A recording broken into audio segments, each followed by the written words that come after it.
So with the impact to my business and income, will this delay my retirement? I know you're worried, Marshall, but based on the original plan we came up with, you're only about 6 months behind. I thought it would be years, not months. You should feel good. Remember, you've got a plan. Thanks. With change comes questions. See the impact of your money decisions before you make them with RBC Wealth Plan.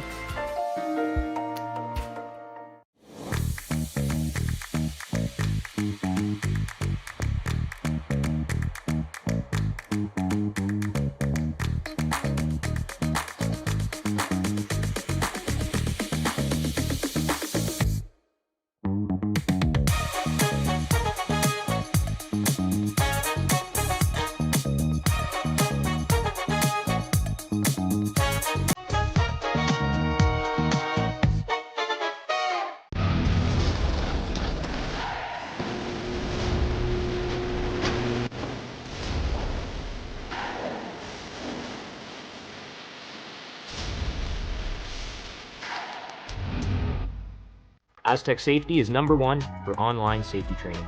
Aztec Safety is the proud sponsor of the Aztec Safety Challenge, the #1 event on the World Curling Tour. And Aztec Safety has been a proud sponsor of Team Jacobs on our quest to represent Canada at the Olympic Games.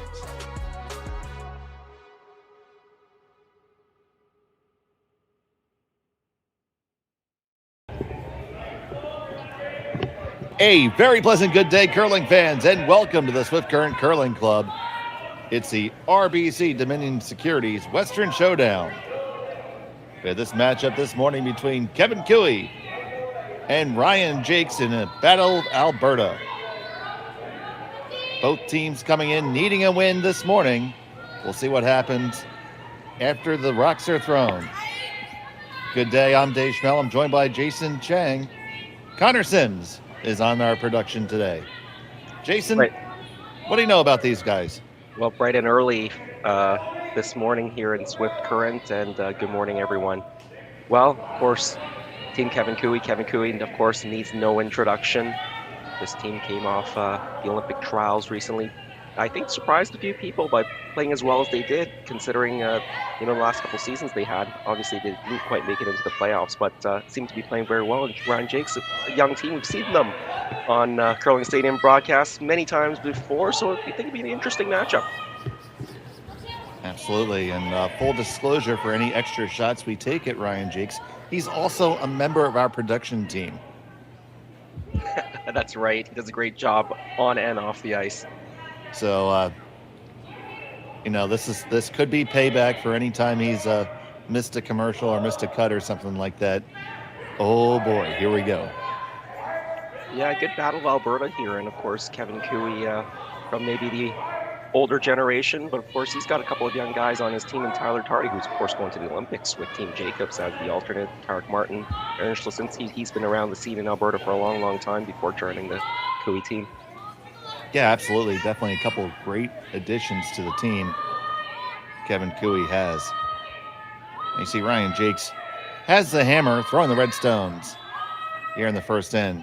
His draw button was perfect. He pinned it.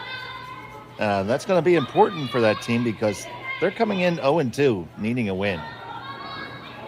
Yeah, Team Cooey 1-1. They're in that group with Bruce Mowat, I believe, right? And I think both of them have lost to Bruce already.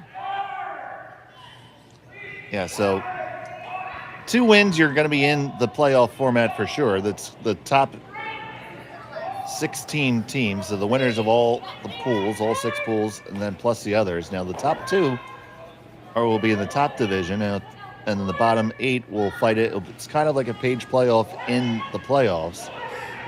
So you really would like to be 2-1 and be in that top 8, but you can still make it at 1-2, but your draws have to be really good.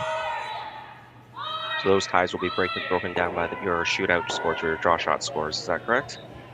That's correct.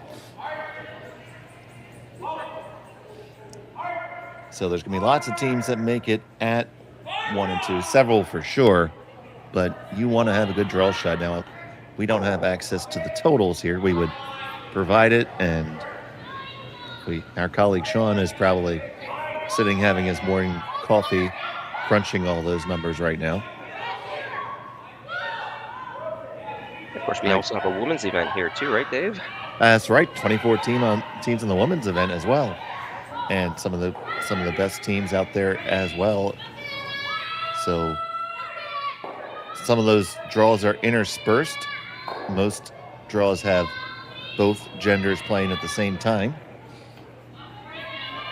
And we'll keep you up to date on the scores as things go on. Well, it's pretty impressive that Swift Current can host so many great tournaments on the tour, but with 48 teams in total here, is that 24 and 24 on both sides? 24 right? and 24. We started on Wednesday evening. There are 2 male games and 4 female games this morning. So we'll keep you up to date on that. So here for Team Jacques is Derek Boyer. Yeah, second stone thrower here. There is a corner guard. That's a Cooey stone that got ticked over earlier. See if they can make use of it by rolling over. That is what the champion skip is going to call for. You see the hoodies up. It has been very cold in the ice shed. Yesterday it was minus 27. I'll get a read on the weather right now.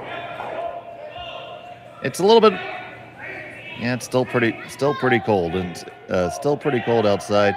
Minus 24 this morning. I think it's a dry cold. Not too bad.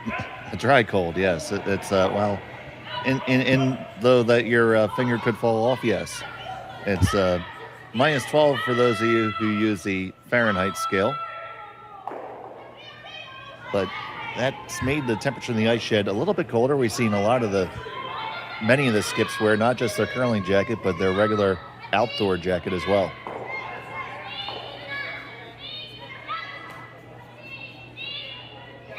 Yeah, they got a nice roll there on that last stone. Team Cooey. Now Team Jake's looking to see how they're going to figure out the situation with last rock. They're probably now trying to negotiate if they can figure out a blank here. Be a good way to get out of it if you can. Yeah, originally motioning maybe running that corner guard in, but now deciding maybe they need to go on the offense instead. Interesting here. You see Ryan's throwing third. I don't know if I'd seen that yet this season. Yeah, I haven't seen that yet this season, so maybe making a change, we'll see.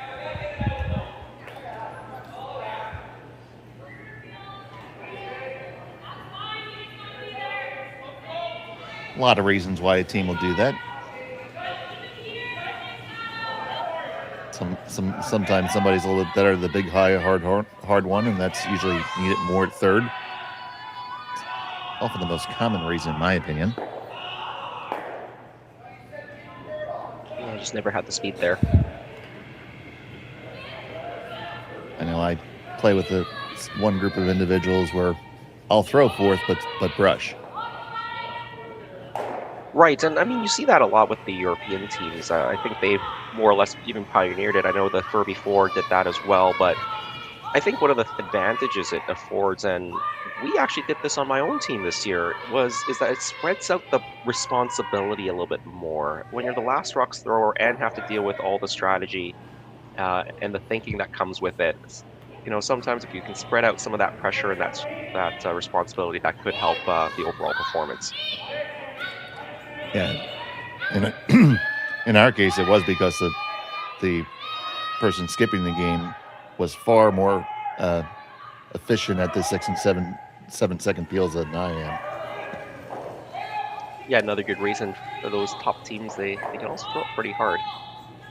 I think you just get into a position where you become comfortable in, right? So that everything becomes second nature, and it feels easy. I think that's for the elite teams, that's what they're looking for, is find that right combination. Right, because if you feel comfortable, that's one less thing you're worrying about, one smaller level of anxiety, and the more comfortable you are, generally the higher your performance is. I'd like to thank everybody who's joining us so early here on Curling Stadium in Swift Current. And the numbers are coming up as we speak. Looking for a hit and roll here, now trying to carve it over. Won't quite get there. Stays right there. Coming up on 4th rocks now. You think Cooey shifts gears to a hardcore steal? Oh, I think so. I think the setup is pretty good for a steal now. The question is, what do you do here? Because if you want to be conservative, you're going to make a play on this red stone, but then you're less likely maybe to get a steal out of it. If you really wanted a steal, you can throw up a guard. There is some risk there if you throw up a guard.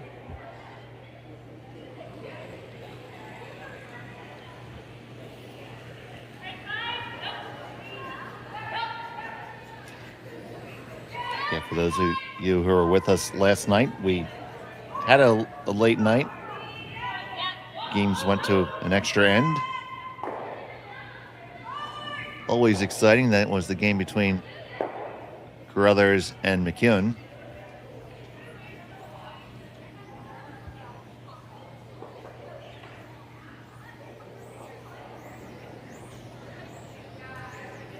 See, they're even in the lounge putting the scarf on. Well, downstairs is always a little bit colder than upstairs. Yeah, ice level. They are playing the 10 roll here. They're going to get the hit, clip their own open along the way. Line 3.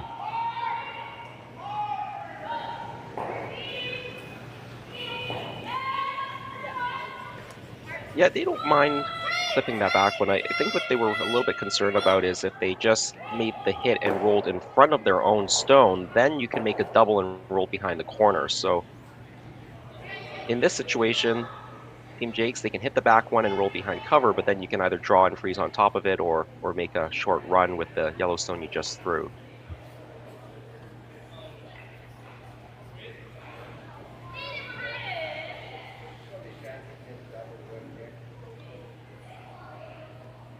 So, I believe that's Cole Adams throwing 4th.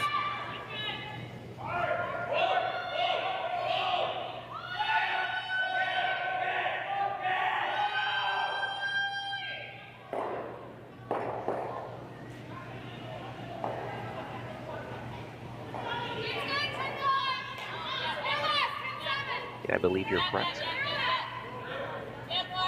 Looking for that hit and roll on that back stone, the shot stone.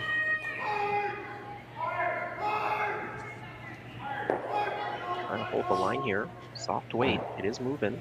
They're going to lose it. It's a biter in the back. Doubtful whether Team Jakes is going to be able to make that work out, though.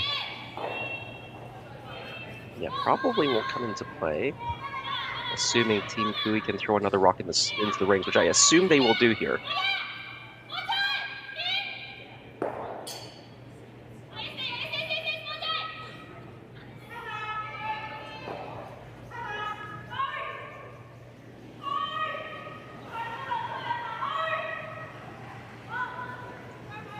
I'm thinking about this quite a bit here. I think they'll draw or just tap here. Yeah, I think that, well, that's tap ice. Now, we're not seeing the extreme curl that we see at some events where it's 5.5 or 6 feet, but it's certainly sufficient. You can get underneath all the guards, because what we noticed and what Sean noticed yesterday was the late finish is still there. So it's tracking, but the finish is there. Yeah, and we saw at this end, some of the softer weight hits, they do move at the end as the weight's coming off of them. Yeah, it's not the swingingest surface, but it's a surface that's rewarding good shots and punishing bad ones.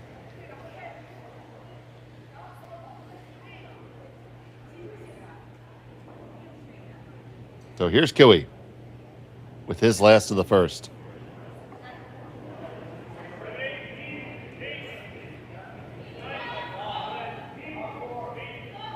You're trying to raise the stone that's in the top of the 8, back onto the tee line, and sit 3 here. Line looks pretty good. Nice wing. Taps it, maybe just a hair heavy. But they are sitting 3. And this is going to force a pressure draw. Yep, it's going to be a draw to just about the 4-foot, facing 3 in the first end.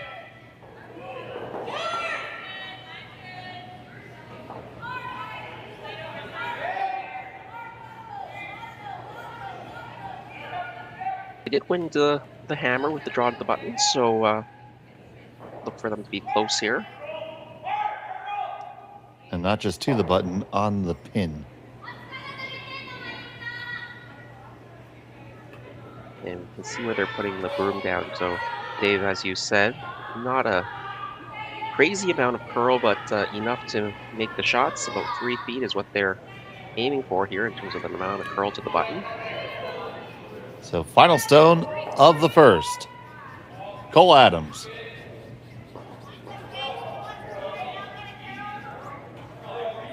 Just needs it to settle on in.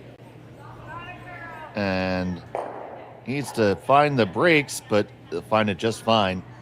They get their single point. Kiwi has a hammer in too when we come back to Swift Current after this on Curling Stadium. Brett, come on, man. I know Aztec's #1 for online safety training, but we really should be out here practicing.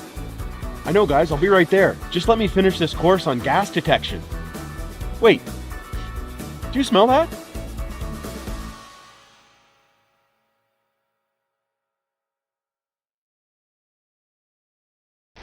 The 2025-2026 Grand Slam of Curling schedule is out, with big events happening all over Canada, like the Masters heading to London in September, the Tour Challenge from Nisku this October, the Canadian Open from Saskatchewan in December, and the Players' Championship from Steinbeck coming in January.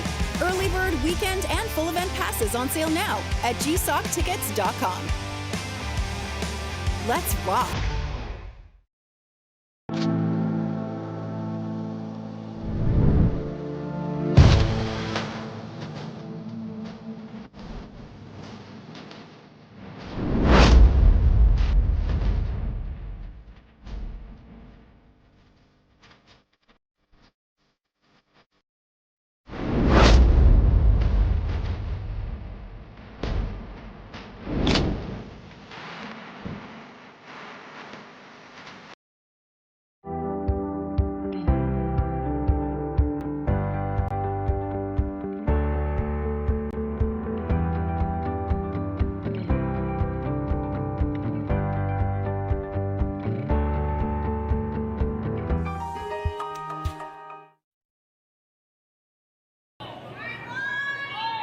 And welcome back to Swift Current. It's the RBC Dominion Securities Western Showdown here on Curling Stadium. It was a single point for Team Ryan Jacques.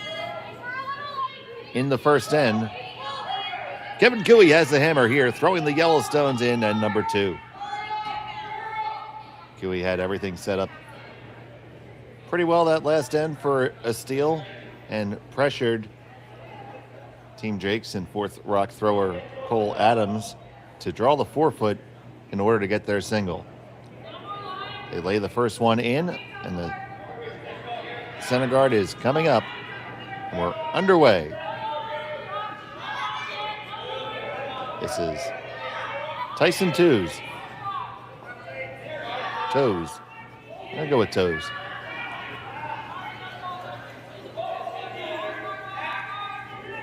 I'm sure somebody will correct me if I'm wrong.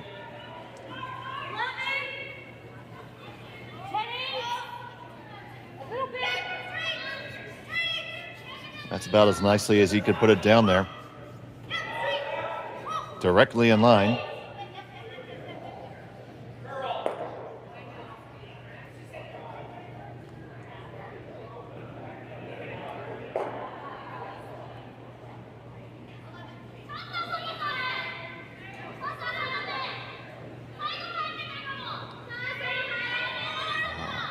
Hot and sunny in Mexico. Definitely jealous. Definitely jealous, Betty. Here's Carrick Martin. Gentleman who has absolutely no history in his curling family. None whatsoever. Well, a Hall of Famer father, of course. So that's just a little something, not too much.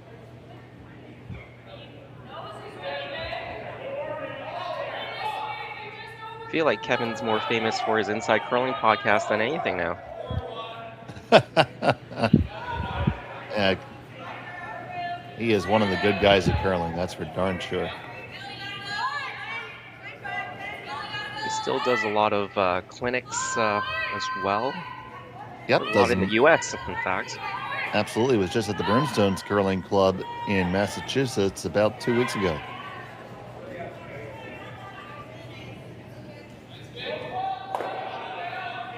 I played against him at the Lupus Spiel in Minnesota.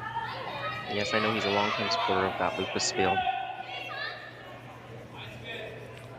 Actually, my celebrity skip was Eugene Ritzik. Oh. And we were in the semifinals against Kmart, and came down to Eugene had to make a double to send it to Skip Stones, and he did. And we go to Skip Rocks. Eugene got just a little piece of the button, and Kevin pinned it. Classic Kevin Martin fashion. I thought we were in pretty good shape, but you know that might happen. But the real kicker is that's the only event he actually plays in all year.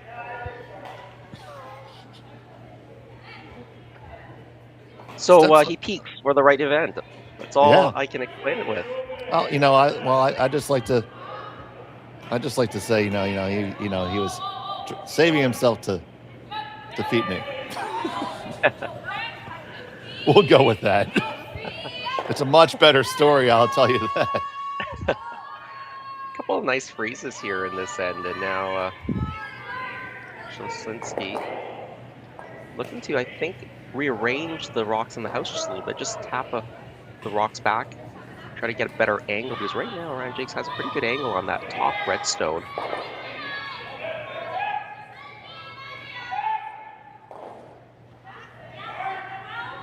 Broke him up a little bit. Now you see that double stagger. And Jake's still sitting one, but the angle there is now, I think, much better for Team Cooey. You've unlocked that red stone, that third shot that's right now, and that can easily be removed with the yellow-red combination. The back red you can deal with a little bit later. No rush at the moment. Second stone still.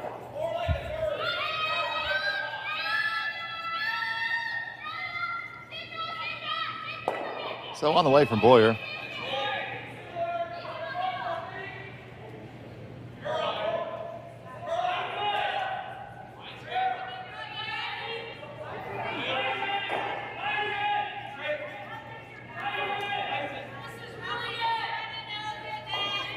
One's gonna get past the guard, come right down in front of the Cooey stone.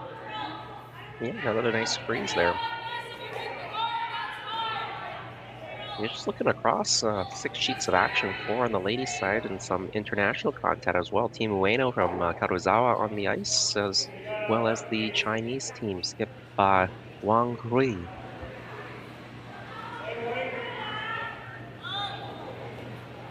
I mean, these events draw such a great international crowd now. They all come over to Canada to play on these great conditions, and of course, great hosts, including here at Swift Current for the RBC Dominion Securities Western Showdown.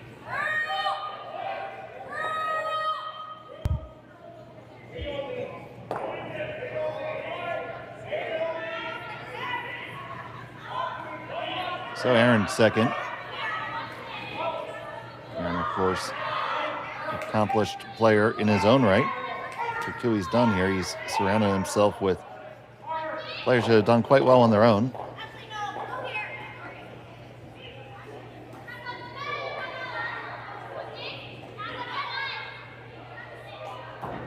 Again, trying to unlock it. I'm not sure the angle is quite as good for them this time. I mean, if you throw a ton away, you can probably make a triple go on those yellow stones. that back yellow, or the top yellow, sorry, that's on the top of the buttons, excuse me, probably comes off of that red one on the side, but it'll probably go. Just throw a weight here. Ryan's going to come on down and take a look at it.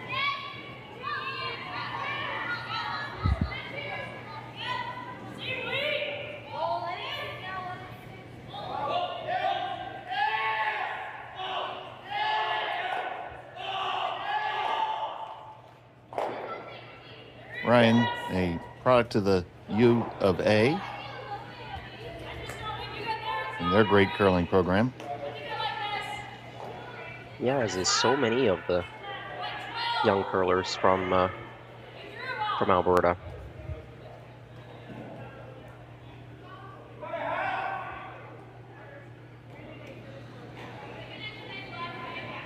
Yeah, so they have decided on throwing some weight here. Try to make this triple. If you can make it successfully, you'll be sitting 3 or 4 here. Some of them buried behind that off-center guard, so you'll be in a pretty good spot to force Team Cooey.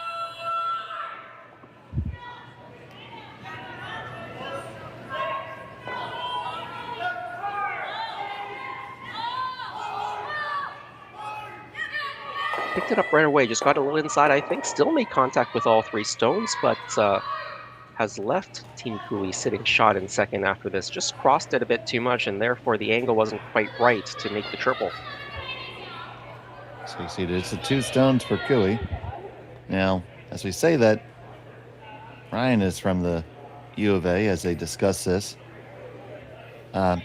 All 3 members of his team are from Calgary.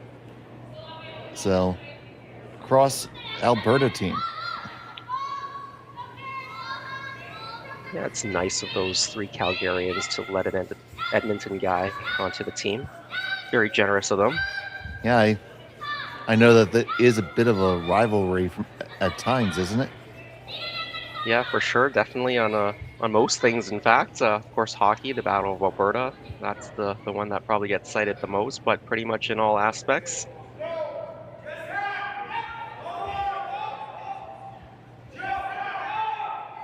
Well, I grew up in Calgary, Dave, so you'll know my bias as well. Mm-hmm. I have a Calgary Flames hat. So, I got that going. You got that going. Well, when Edmonton was making their cup run, I think most of the Calgary Marines were also cheering, so...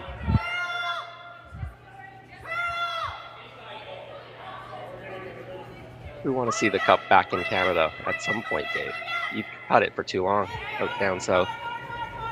Yeah, it's been down south. It hasn't been in Philadelphia, that's for sure. The Flyers are only slightly less anemic than the Leafs.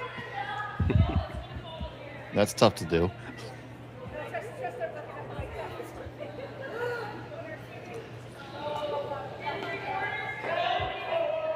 They've looked this over for a little bit. I'm not sure exactly what they've ended up deciding to do here. It was certainly a deliberation, and they're going to run this back. You can still leave the guard in front of their 2 yellows if you hit this right. You need to be accurate if they're running it back. Or are they just making getting rid of the guard and just rolling over as another guard? Just trying to open up the backstones? Here it comes from Tardy. Going to make contact with 1, 2, all 3. They don't really roll the guard over, Jason. No, I think that would have been ideal if they could roll it, I guess, to the right from the thrower's perspective, to the left if you're looking at the overhead. Now they've left this double here. There's still 2 red stones in the house, so this will be 1, 2, 3 for Team Jacques if they can make this double. Opportunity for Ryan to switch the momentum. See all our regular fans checking in on the chat. Thank you so much for watching.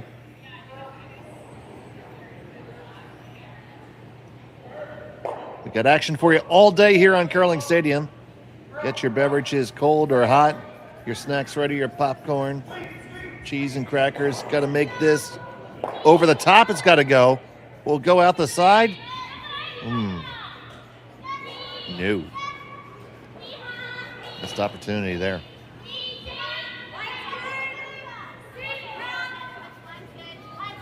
Yeah, unfortunately, it pushes that yellow stone behind cover. Yeah, but it's directly behind a Team Jake stone. Yeah, I So- think that's what Cooey is contemplating what to do with this situation now. Because as you said, you can run that red stone straight back and sit on the T line with your Team Jake. So remember, Team Cooey, you do have last stone advantage here, so you don't necessarily need to think about scoring that yellow stone that's back there right now.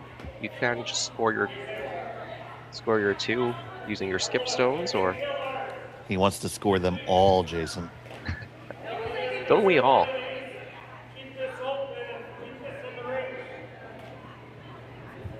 Have you ever early on in an end, I know I have, seen a stone trickle and hang on as a biter and say, it's my mission to make you score?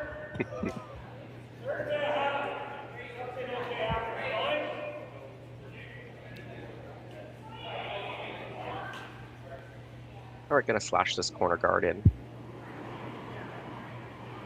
Get rid of that red stone, and then try to keep the runner here. Try to sit 2 that way. Probably should sit running 3 if they make this. Here's the slash. Makes the 2. Nice shot. Very good. That is a great result. Connor, let's take one more look at that. So take us through that, Jason. Well, Tyler Tardy here. Again, Team Cooey worried about that red stone being able to straight promote it back onto the yellow and sit on the 4-foot right on the T line. So to prevent that, nice soft weight hit, makes the slash, makes both reds move, and look, they've got the yellow covered. Now, do you ever come around the outside and slash your own in there and get rid of that one in the back 4? I think so. Yeah, just going wide, you could do that as well. I mean, I think they see double here. Mhm. A little bit awkward of an angle. It needs to be very precise. Obviously can't over curl and jam it on the red. That would be disaster, but Yeah, this, like you said, has to be precise because their rock is in the way.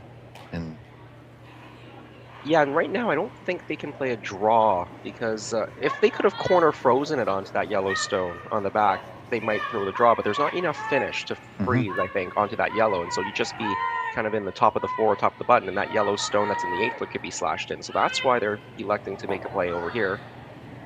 Cole Adams with the first of 2 here in the second. Then get it, slide it right on by.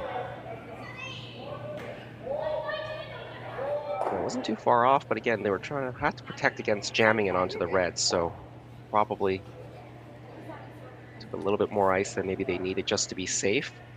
Still, though, Team Cooey has to be pretty precise here to get their 2 points. That yellow stone now, that is shot stone, is open.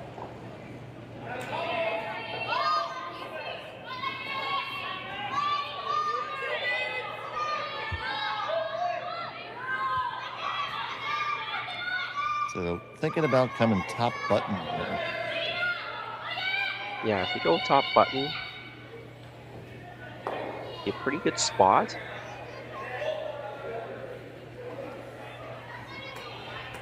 You'll leave the in-off double, or that coming off the red, but then it should be open for you to hit for the 2.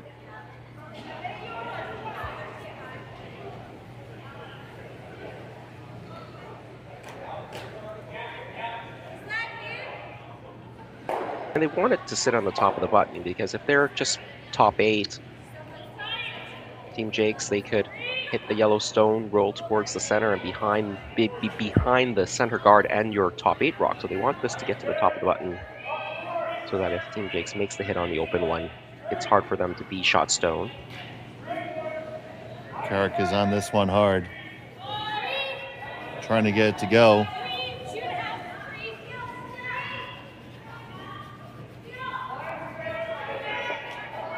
And it will not get there. Cooey comes up light. Yeah, I think they knew they never had the speed.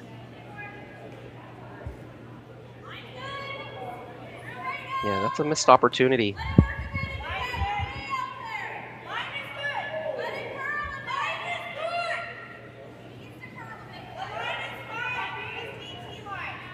And now an opportunity to pick that out for Cole Adams and get them out of dodge. You want to get a little bit of roll and separation and try to avoid the double.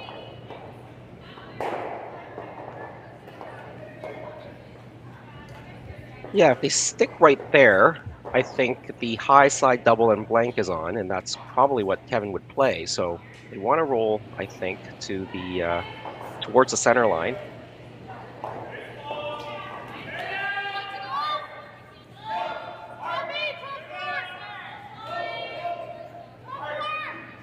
Off and on. Got to be pretty close. They're past it. They get the hit. Not too much of a roll, so there is a blank available. Should Cooey want to try to execute it. Yeah, they did get a little roll to the center, so the high side double and rollout is not on. This double is a little bit more difficult. You got to get the shooter spinning sideways to get the blank. And it's going to spin a long way. Yeah, you got to get it 7 or 8 feet out. So big weight for sure. Yep. And it helps with this type of shot to throw it with a lot of rotation. That extra rotation will help it spin out. So for you young curlers who want to make these shots in your curling games, throw it accurate, throw it hard, and throw it with some nice rotation. So final stone of the second end. Kevin Cooey looking for the blank. Martin with it. Gonna get the one. There it is. 2, and out the side door it goes. Wipe it clean with a squeegee. It's a blank end, and we'll be back from Swift Current after this. Welcome to therockshop.net, the official store for the Grand Slam of curling. Whether you're looking for the best hats, stylish clothing, fun toys, or unique accessories, The Rock Shop has it all. Shop online anytime at therockshop.net for exclusive Grand Slam of curling gear, or come see us in person at your next event. therockshop.net, where fans find their favorite curling gear.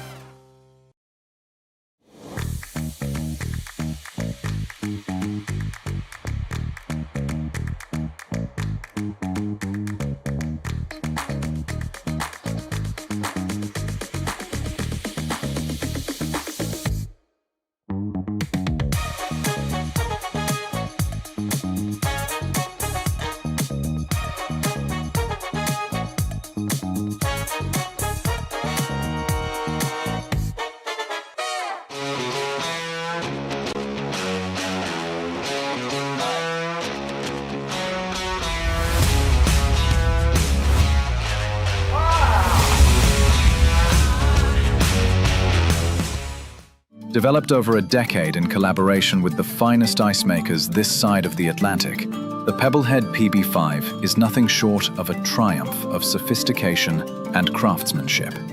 Weighing less than half its lumbering copper predecessors, yet boasting tenfold their durability, the PB5 delivers perfect, consistent ice, time after time.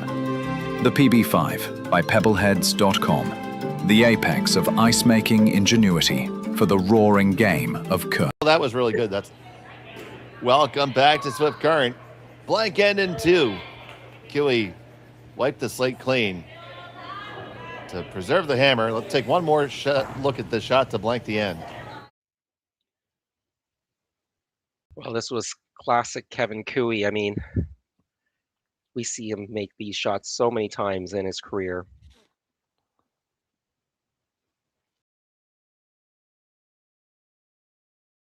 Just saying, that's not easy. Well, that's a very hard shot. And he made it look easy, and that's why he still has the hammer. Probably why he's won some hardware along the way, too. Oh, absolutely. I mean, back in the day, before, the wild card entries into the Brier came into effect, and you had Cooey and Martin and some of these other great teams in the Alberta Provincials. The Alberta Provincials Boston Pizza Cup was just wild in terms of the types of shot making you saw.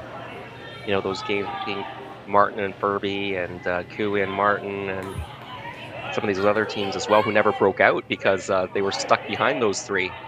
Those games were awesome to watch.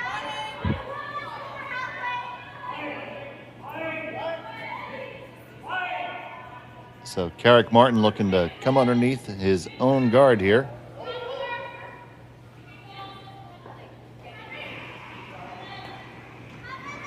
Nicely managed. And we saw Kevin get in there and get a couple strokes in just to say, hey, I helped out too.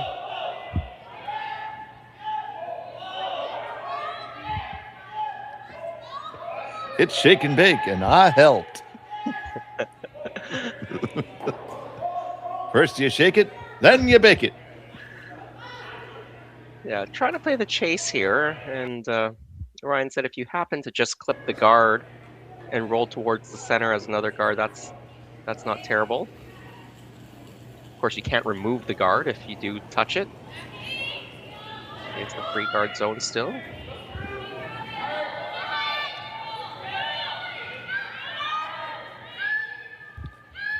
On this one hard. Can they hold the line? Doink. And it's going to stay in. So the tick shot, well executed.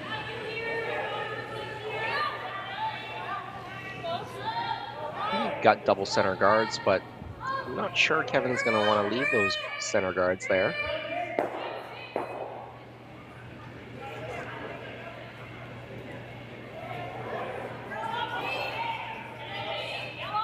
See, I don't know if there's enough finish to get there.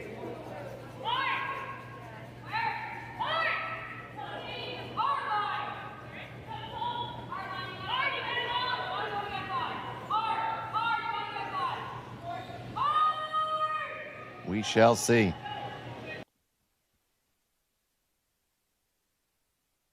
Yeah, they could have played the other turn as well, but maybe Kevin thinks it's easier to get there from this side.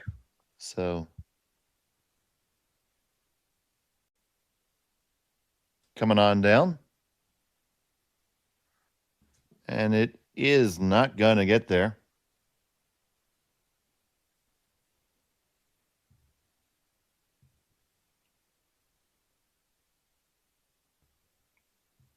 Yeah, that just acts as another guard for Team Jake's.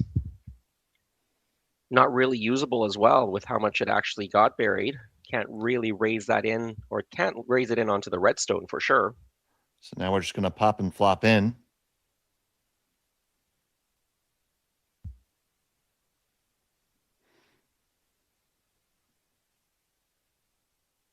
It's to curl just a little bit more. There it goes. Good. The pop and the flop right down in front of theirs. Nice outcome there. Yeah, now you see these guards. They're going to fly away. I was wondering whether he was going to do this on the previous shot when they drew instead. If they made the double slightly on the high side, they could have rolled for a second corner guard. And away they go. Yeah. Good shot there. Just going to put it back.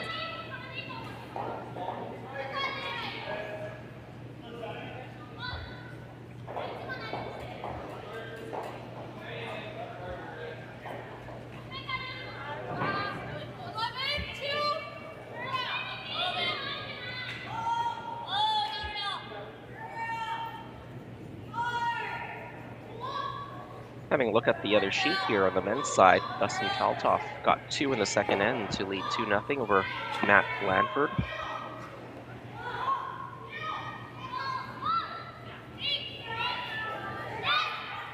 Two teams we see a decent amount of here in Curling Stadium. Yeah, they're playing out of Pool F, and Dustin Kaltoff's 2-0 in their group so far, so now leading this game, so a chance to go 3-0. Matt Blanford's 1-1, so he's looking for a victory, and they've got a couple of European teams in their group, Marco Husley and Magnus Rumsfeld, who are both 1-2 out of that group F. And as you said, the 1-2 teams are not out of the playoff picture yet. Heading on some draw shots, probably. They might have just gotten that stone for Ryan to finish just enough. Yeah, if the ice curled a bit more, that port is, pretty open, but being a little bit straighter on this ice this week. That port is maybe not quite as big as it normally would be on curlier ice or on slam ice. Yeah, unfortunately, Ryan came up a little short there.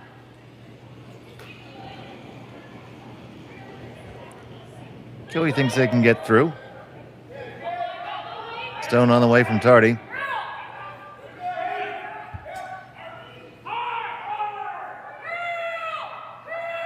Just past the guard. They come into contact, release it, spill the Jake Stone out into the open, and sit second under cover. Yeah, really good shot. Almost as good as they could have done. They couldn't have thrown that much harder because, again, with that port there, they did need a little bit of curl to make it by the two guards, and so couldn't throw it too hard.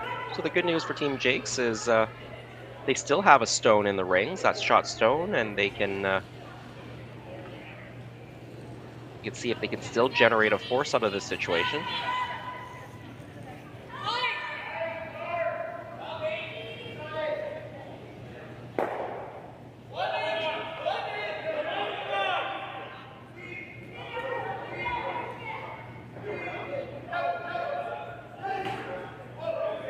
Soft weight around this high guard. Now try to carve it over, make contact with shot Stone, see if they can hold the shooter. I think they will. And they picked that one out beautifully. Did group their stones, but got out of trouble.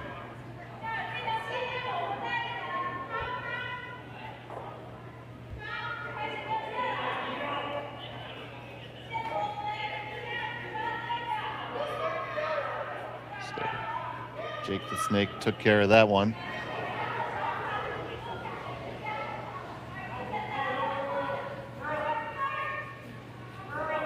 Now Tardy. Looking to roll behind this guard here. Make the double, roll it right behind. Nice shot. Yep, does roll to the same port that's available. Yeah, that's the only bad thing, right in that hole, so we know we can get through there.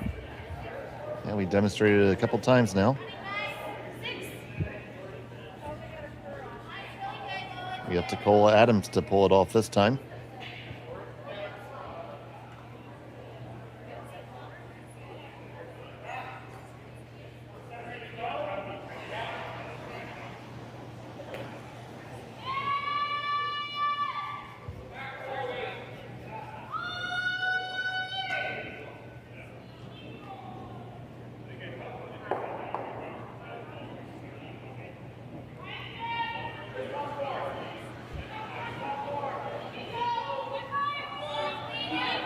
Cole Adams, first to two here in the third.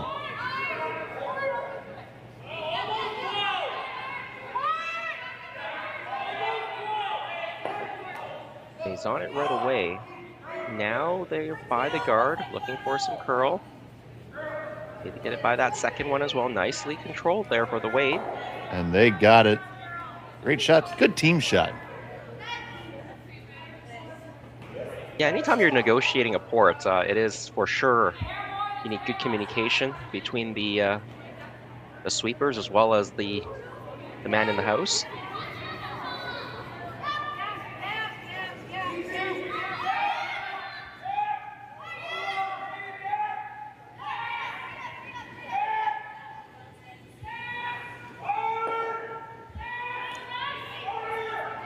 So this highway is the only highway.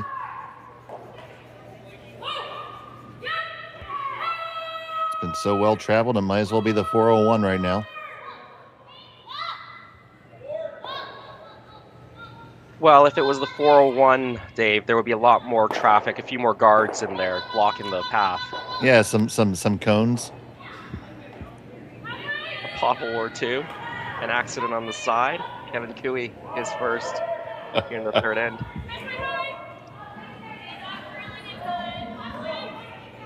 So Martin trying to walk it over. Kind of had to go far to get past the second guy.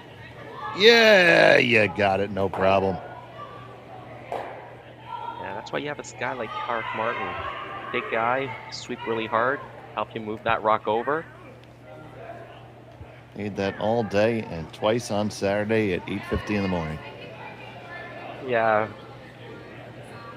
I'd say with the fact that there is a lane open here, it's more like Highway 2 between Calgary and Edmonton. Straight north-south.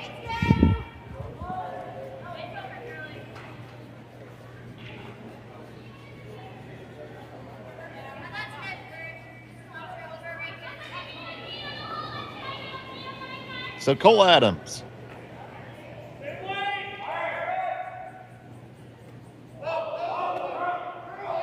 Yeah, his last stone, try to get it through this port one more time. They've been pretty successful so far.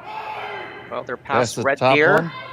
Pass the second one. Yes! Yeah, get it past Leduc as well and makes the hit just on that one. Holy heck.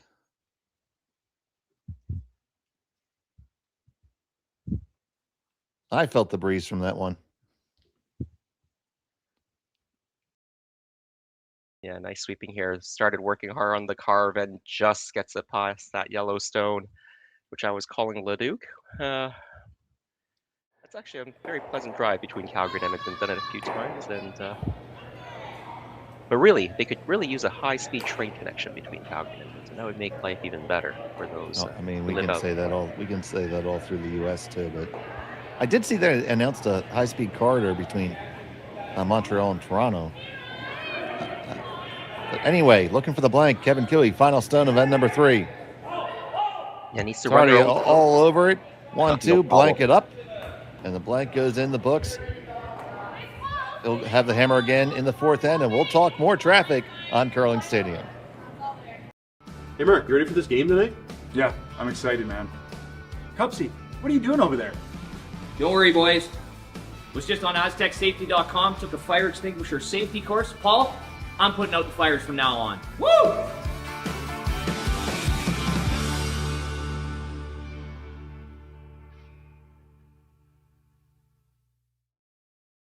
Welcome to the RockShop.net, the official store for the Grand Slam of curling.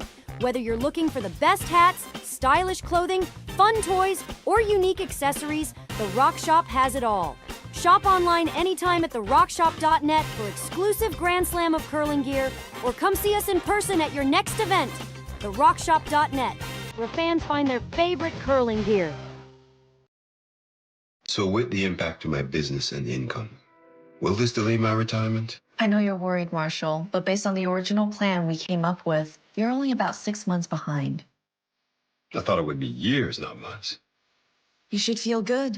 Remember, you've got a plan. Thanks. With change comes questions. See the impact of your money decisions before you make them with RBC Wealth Plan.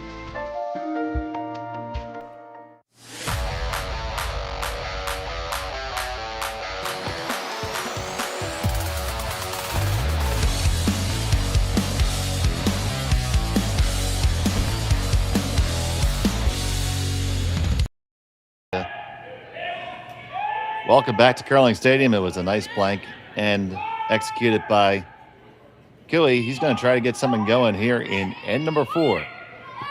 It's the RBC Dominion Securities Western Showdown here on Curling Stadium. Dave Schmel and Jason Chang here with you. Connor Sims on the 1s and 2s. Yeah, good morning, Dave. Again, good morning, everyone, for joining us.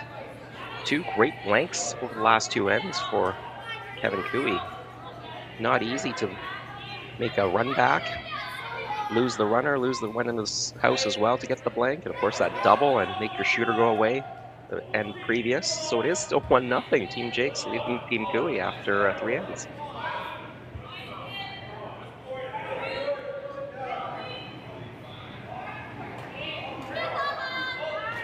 This one a touch too heavy. Comes to the back 12. Yeah, that may be that little mistake that Team Cooey needs to really get something going. In the last couple of ends, it's really been Team Cooey who've maybe left the draw short. That left them scrambling to get those blanks. Now with that rock being deep, Eric Martin can put a good one behind the cover. Nothing in the center. That'd be a good chance to set up the 2 points.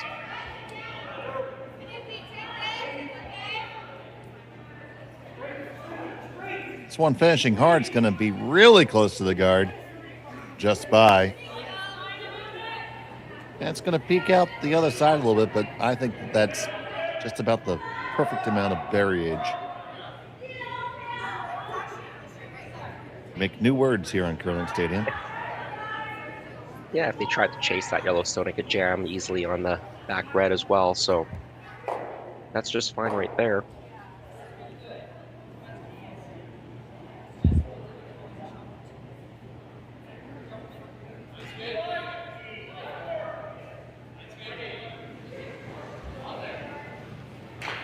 So Boyer.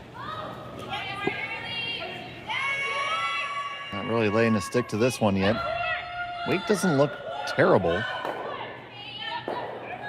Just needs to settle. And it does. Good judge. Yeah, and that's a good example of, the amount of curl you're seeing. They were just by the guard and it only got just fully buried with another 6 or 7 feet of travel. So not a ton of finish, as you said.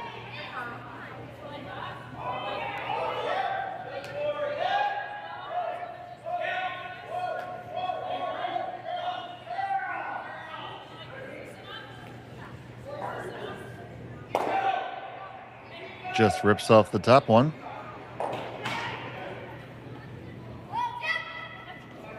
Yeah, maybe Aaron got that going a little bit. Looked like it was curling out of his hands, so maybe just angled that run back in a little bit off his fingers when he released it. So trying to figure out what they want to do. If they're going to run off these corners here. Surprised they're not going to the guard? Maybe a little bit. I don't think Kevin Cooey really minds this situation. If they make this run, he makes a double, and now you got another blank in play. And Kevin Cooey, he's one of those skips who wouldn't mind blanking everything out and taking hammer into the 8 with just being a 1 point down. So but they do stuff it, and now here's a good chance for Team Cooey to get the 2 points. Yeah, they stuff it. It does roll to third shot. You would think that Cooey would take that center double on now.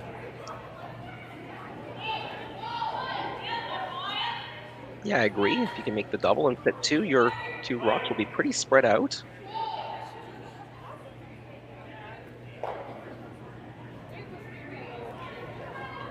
Well, with the game it is these days, it's not that easy to keep 2 rocks spread out and avoid a double. You see those crosshouse doubles so often, so you have to be pretty precise.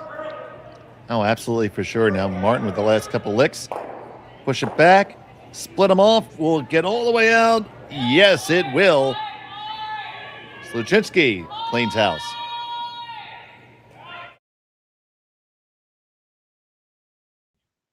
Yeah, much nicer throw there. You can see he threw it right to the stick that time. That allowed their 2 sweepers, Tyler Tardy and Carrick Martin, to manage the sweeping.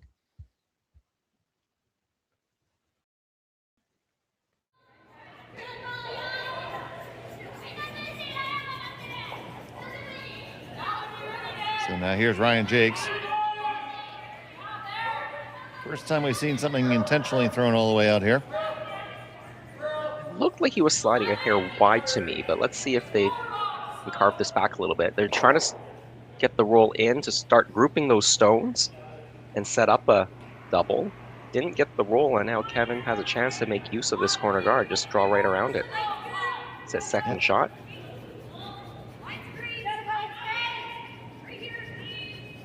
So patience is paying off for Cooey. See if they can capitalize. Here's Tyler Tardy.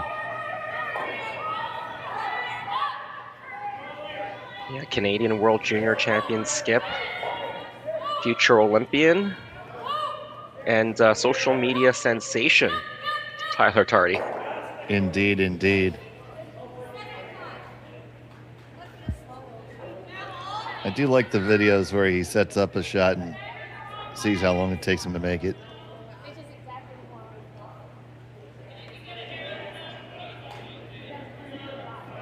Maybe went a foot too deep.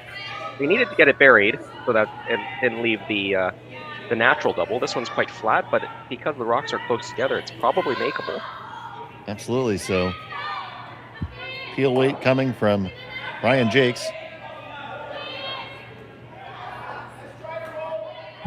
Goes through his pre-shot routine.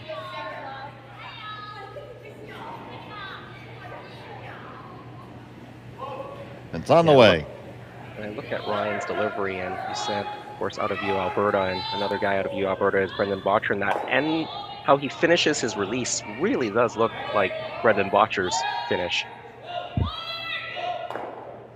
Probably a product of the coaching process there.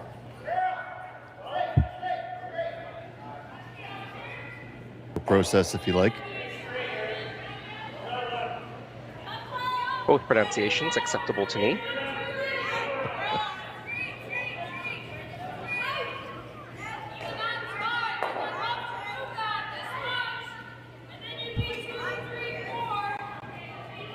Well, he didn't quite get the doubles, so good chance here for Tyler. Yep, Tyler with the southpaw delivery. Hard on the carve. Looks good. Back straight, hit and roll right on top. Weld it.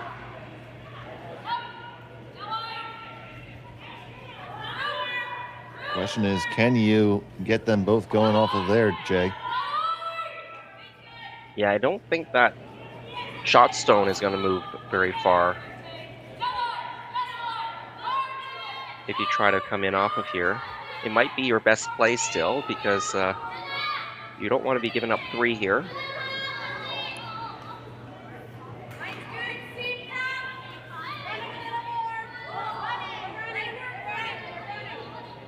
You make the top one go away, maybe move that yellow one a little bit such that it's a little bit more accessible or visible. So we just saw Ryan go through the sines, cosines, and tangents.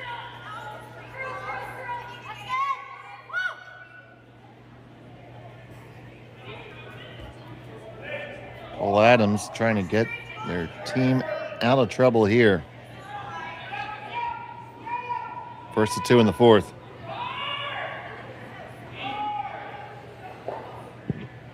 Not a lick to it yet. Now a couple shots.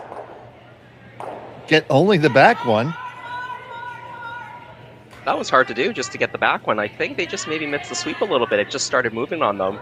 Yeah. Yeah, what do you see? Well, right there, I think maybe they thought he pushed it out a little bit. They weren't really concerned. And then there now they see it curling. And just manages to get that Yellowstone out. If they had it any thinner, that Yellowstone may not have gone out. So just caught it in time. Now, at this point, you say it's difficult, but at this point, you should be able to just split the rings, right? Yeah, I guess it really depends if you want to try for 3 or not, right? If you want to try for 3, you can draw around that corner guard. But I think the prudent play here is to split the rings and take your 2.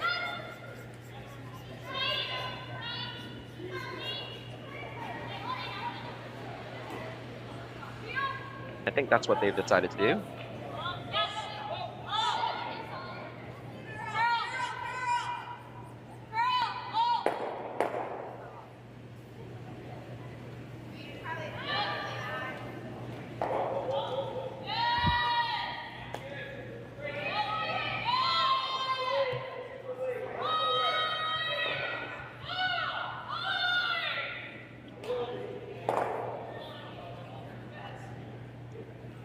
First stone on the way for Cooey.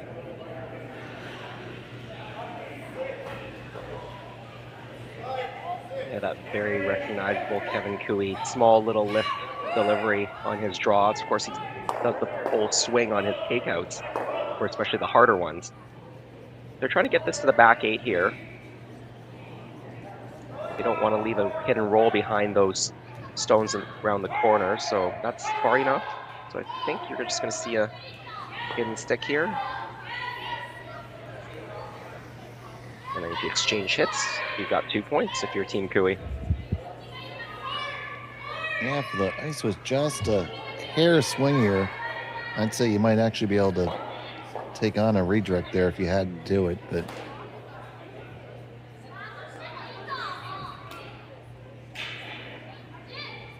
but early on, you certainly don't want to give up 3.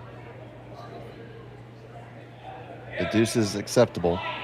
Yeah, and I think for Team Jacques, they're thinking they're coming in playing Kevin Cooey, who's still one of the best in the world. And being down by 1 halfway through with Hammer and starting the second half is a pretty good situation for them. So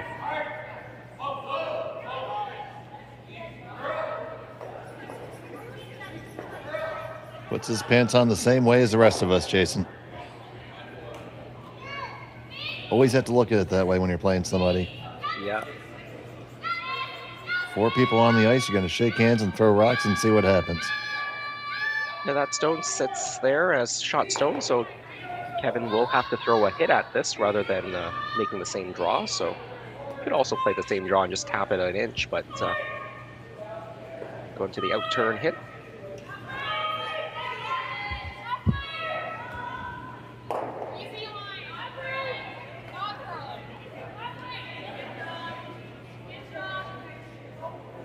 So here's Cooey.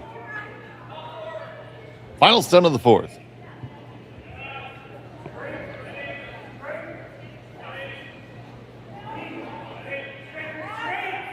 Off and on, usually a pretty good sign. Martin giving it some licks now. It's curling up, got to hang on to it. Should be no problem, and it's just fine. The first deuce goes to Team Cooey. Jacques has a hammer when we come back.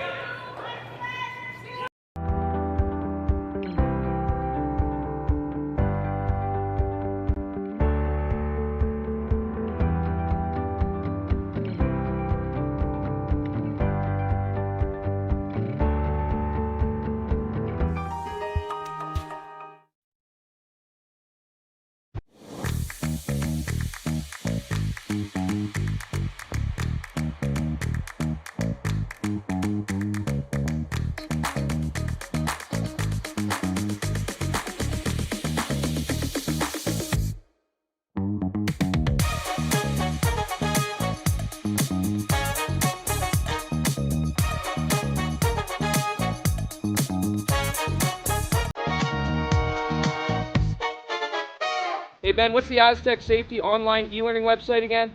Yeah, that would be aztecsafety.com. Fire extinguisher and firefighting, we'll send that one to Paul. Ah, now here's a course I should probably take. Conflict resolution. Power line safety. Yeah, I thought it might help me with my line calls. Did you know this Aztec website has over 100 safety courses? Jeez. Aztec Safety online course. Ground disturbance. Could have used that a few seconds ago.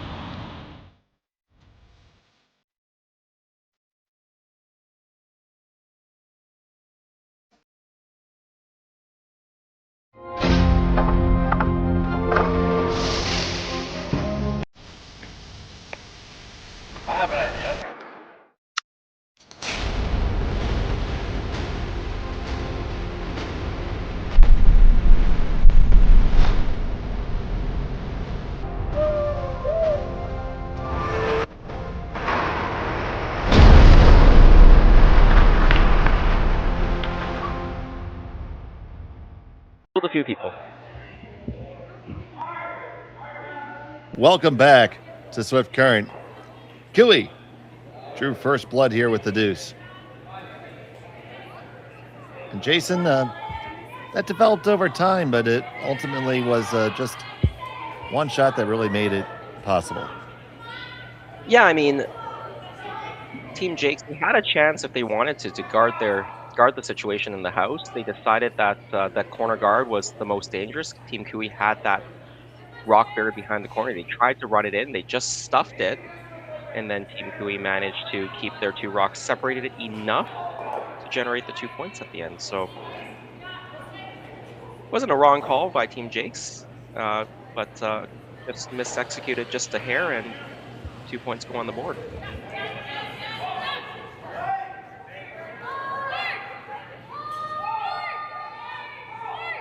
But they do have hammer down 2-1. Team Jakes does in the 5th end. And we go 8 ends here and extra ends if necessary. Yes, we do go extra ends. We learned that last night.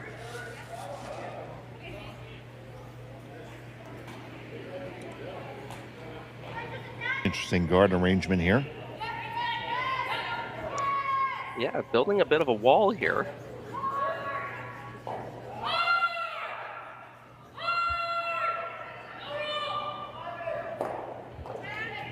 Here's Toes.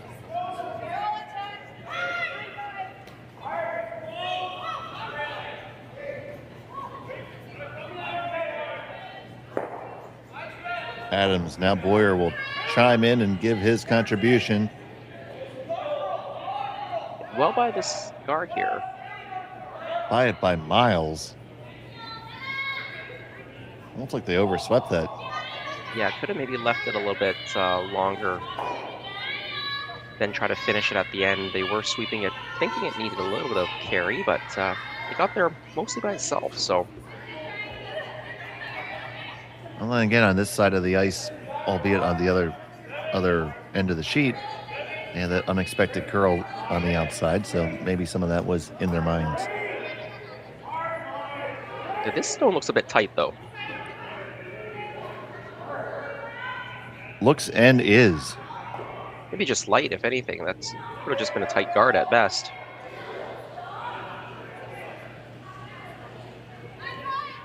So now where is Ryan gonna go? I'd be tempted to just make a draw. I like it.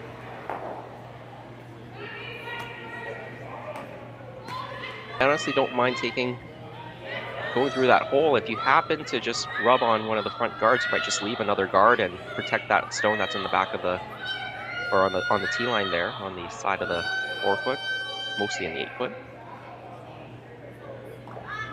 I can see why Team Jakes is looking at taking away some of the guards. You do have last stone advantage, and of course you don't usually like to have too much of a mess in the middle of the sheet if you've got last stone. So with those 4 stones or 4 guards spread out across the sheet, you have a hard draw button at the end.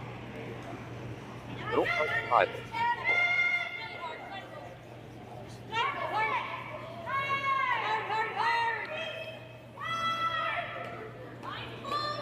So here's Boyer.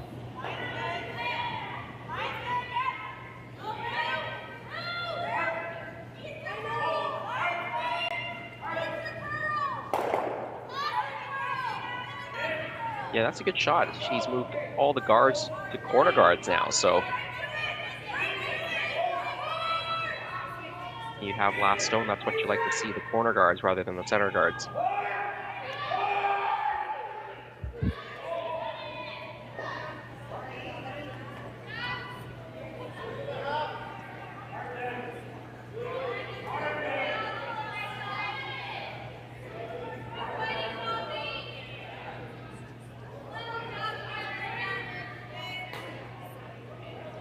And we're going to start trading hits. It's your hit parade here on sheet 4.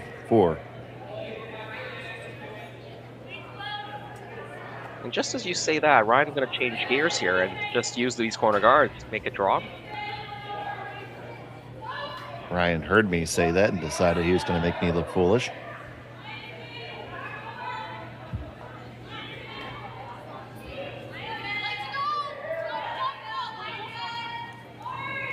Yeah, hit wouldn't have been wrong for sure, but he sees 3 corner guards up there. Might as well try to use it now. That yellow stone, the Cooey stone, is wide open. Can always hit it out later.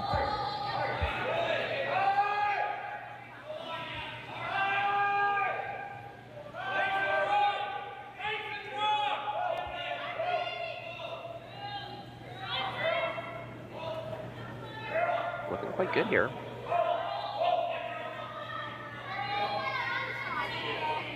I would have liked it in the 8-foot, but it is behind cover and it's hard to access.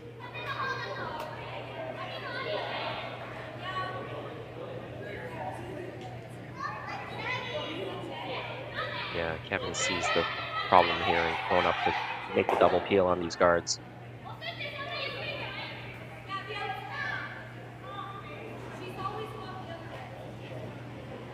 Tyler Tardy. Tardy lets it fly. And he rearranges his deck chairs, but still the Jake Stone. A little bit undercover, so going to give him an opportunity to sit two separated.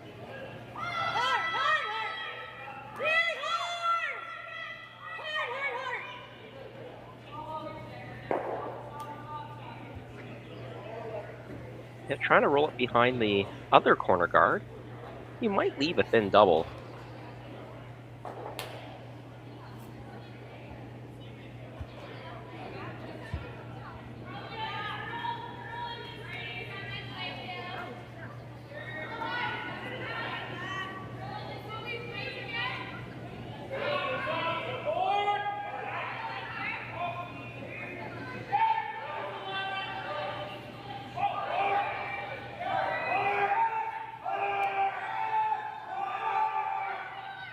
That's going to be right on the beak.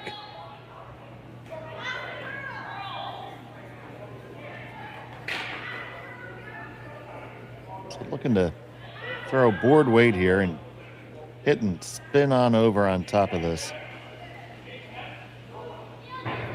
Yeah, Kevin's being patient here. The double is there if you want to take it on, the thin double, but a little bit difficult right now. So if you just get the roll in front, try to set up an easier double later on.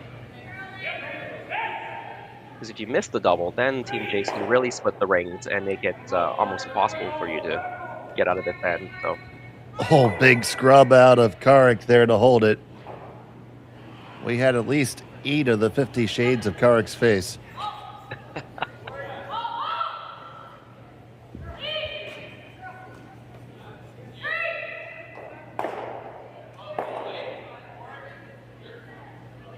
He bailed Tardy out there.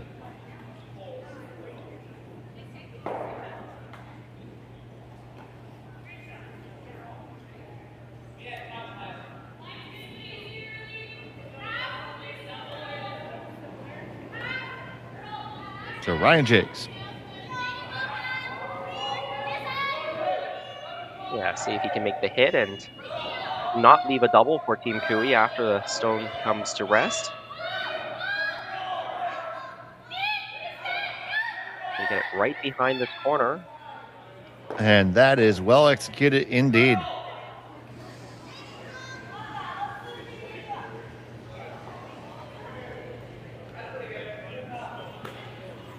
Kevin not even really looking at the double. Heckner-esque. Yeah, quite thin.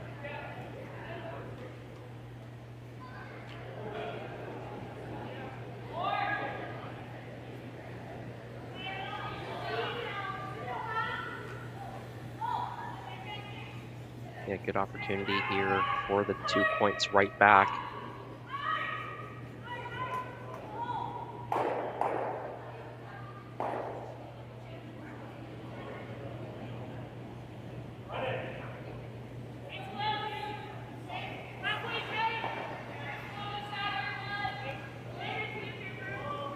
Well, they've changed the call from the hack.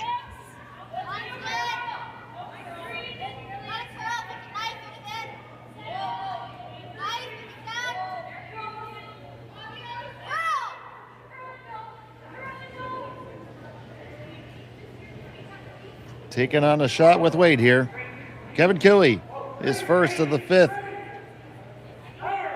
Hardy and Martin just going to run it back and open it up that way.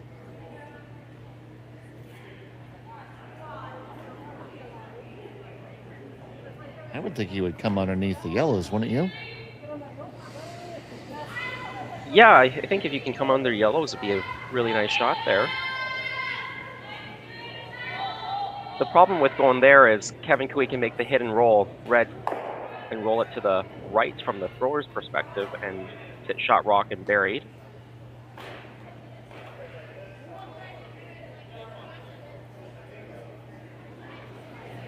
I think they're worried about not getting it buried enough if you go for the draw and leave a double. Right.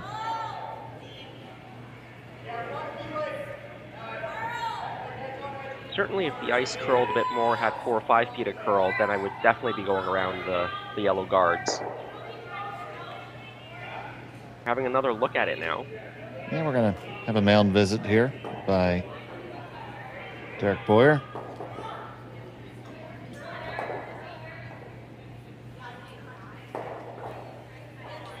Just making sure they're using the right signs. Yeah, I like what they've done here. I think they originally were thinking about going kind of right around that yellow corner guard, maybe even a slightly open on the other side. Now I think they want to be slightly open on the inside, on the center line side. That won't leave a double, and also that won't allow Team Cooey to make the roll behind that same corner. And they'd have to roll away, roll 6 or 7 feet to the other side to try to bury it. So I think that was a good discussion. They just need this to get a little bit buried behind this corner so there's no double. Needs to get a little further. Well, now they need to get it further because... Yeah, had to get further than that if it's going to go that deep, yeah. Yeah. If that was a foot higher or a couple feet higher, that would have been good there. A couple feet higher, yeah, for sure. But now that double is there.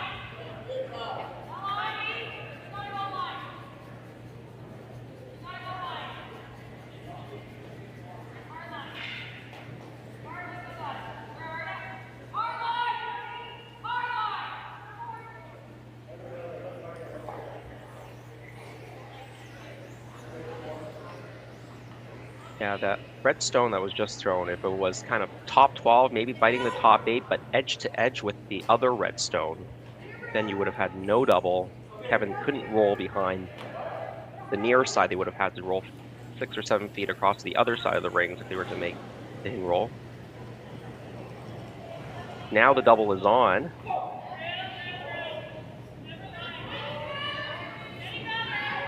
So Cooey looking to make the double here. Yeah, and if he hits this right, this could spin behind the other corner guards here. There's the one, so there's bang, bang, there they go. I needed to hit it a hair thicker if it was going to shoot sideways across the other corner guards, but a nice shot by Kevin Cooey.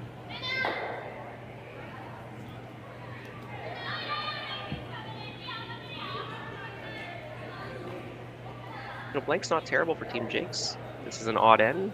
They can make the blank here. They'll have hammers in the evens. One down, so a pretty good spot.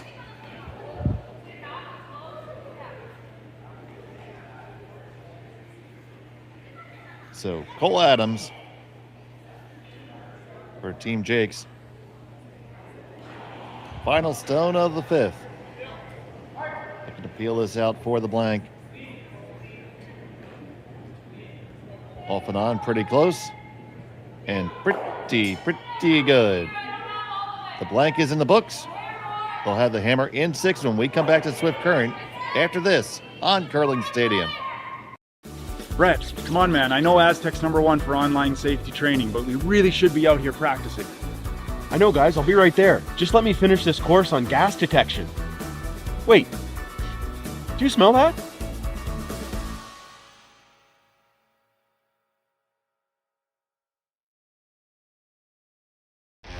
The 2025-2026 Grand Slam of Curling schedule is out, with big events happening all over Canada, like the Masters heading to London in September, the Tour Challenge from Nisku this October, the Canadian Open from Saskatchewan in December, and the Players' Championship from Steinbeck coming in January.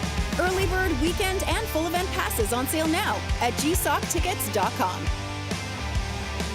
Let's rock!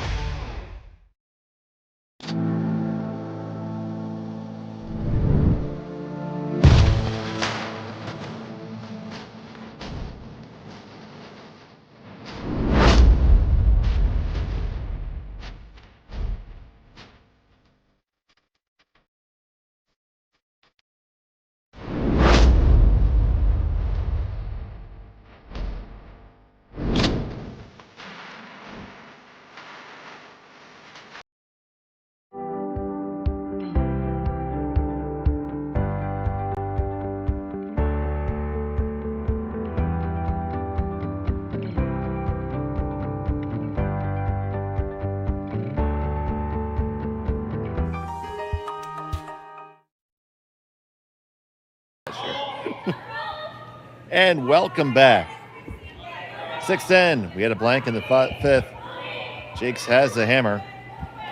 Here at the RBC Dominion Securities Western Showdown at the Swift Current Curling Club. We got other games on the ice, and in just a minute, we'll give you an update on them. So we see the center guard is up. And here comes the come around attempt by Carrick Martin.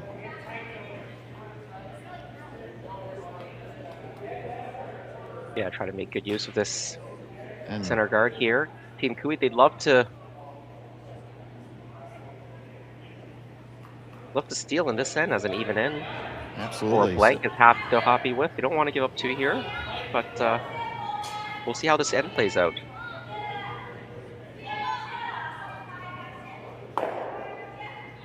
Team Jacques, of course, with last stone, so they'd love to score again. Even ends to have hammer in 6 and then try to get a force in 7.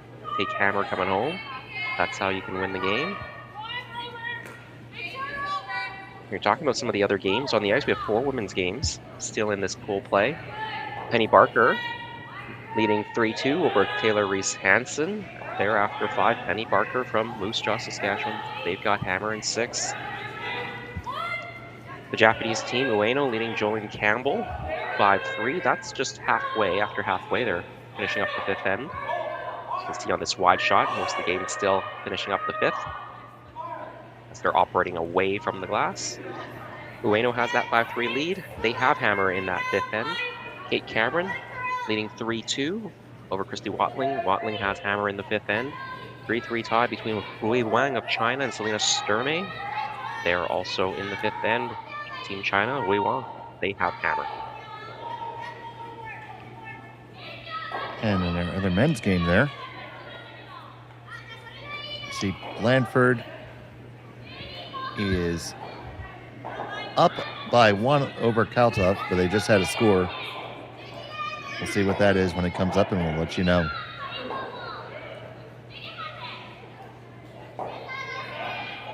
Yeah, so despite covering the Team Kui game, it's actually the fastest game on the ice. Okay, it's 9:28, and Jason just said that. Yeah, a little bit ironic. Math is hard, especially when you're working with minutes and seconds. The conversions aren't as easy, but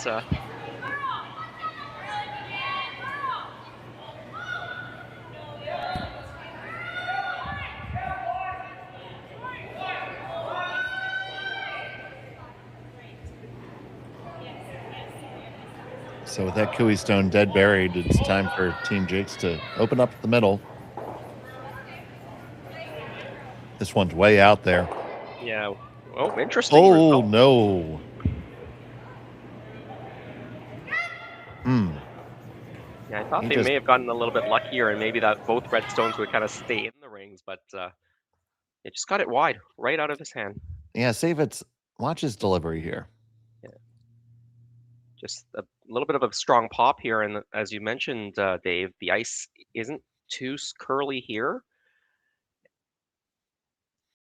Fortunate to catch one of those stones, one of those guards. And they do leave a stone in the rings, so something that Team Kui will have to deal with. I imagine they're going to hit this right now.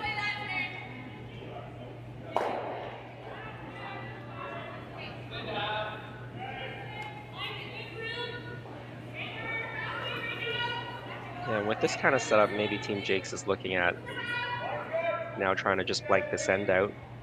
Maybe blank 6, blank 7, come home with hammer and 8, try to get 2 and win the game that way. We certainly have had our share of blanks. And 2, 3, and 5 have been blanked thus far. Well, speed wobble there as well. Weebles wobble, but they didn't fall down. Gonna get the one on the side. Oh, just missed it. Good try.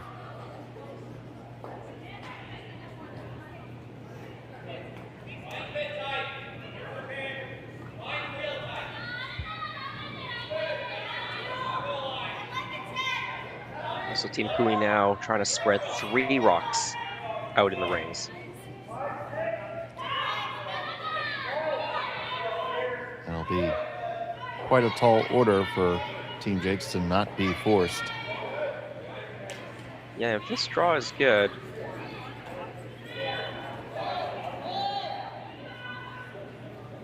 Depending whether there's a double here or not. If there's a double, they might take down the double.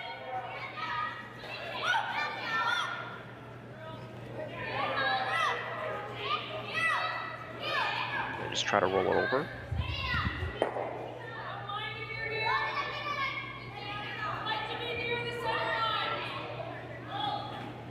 Depending on where you hit it, the one on the 4-foot might actually go over to the one on the 8. Had to hit it pretty flat to do that, but let's see what Ryan has up his sleeve. Just going with the hit and roll.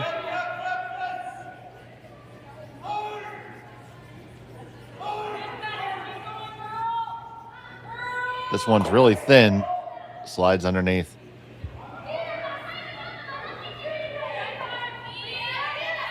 Yeah, and Kui's going to put this one back. Try to even pull it over a little bit more to the 12-foot.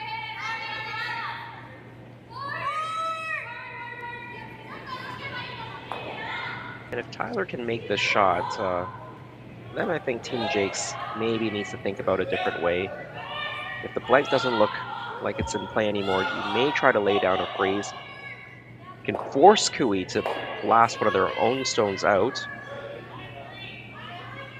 See if you can get the blank that way, or if you can make a perfect freeze, which is very hard these days. Maybe you can still put 2 back into play.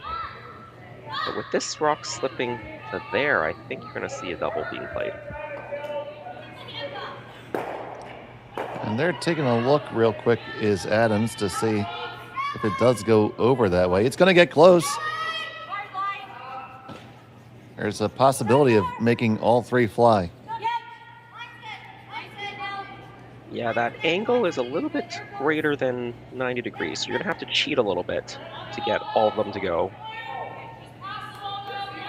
What I mean by cheating is you're not going to be hitting it perfectly to make the triple go naturally. You're going to have to maybe catch one a little bit thinner and hope that it can go out. So on the way from Jakes. Get the 1 and roll on over. Will they kill the second one? Does it? Gotta get out, gotta get out, gotta get out. Ooh, I don't think so. I'm not sure that's gonna be out. From look, you can see white from this angle, but once you go move, if you move the camera over right above that stone, I think that might be biting still. Well, I think so too, buddy. Yeah, and I think that all the players there, they were just staring at the red stone, and no one went to sweep that yellow stone. No. That could be huge.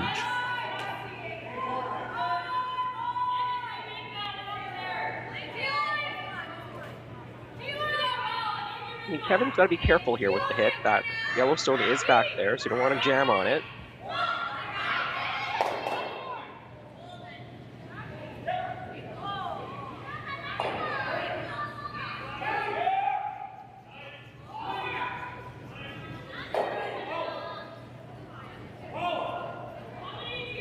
Right on the nose. Yep, and no jam there.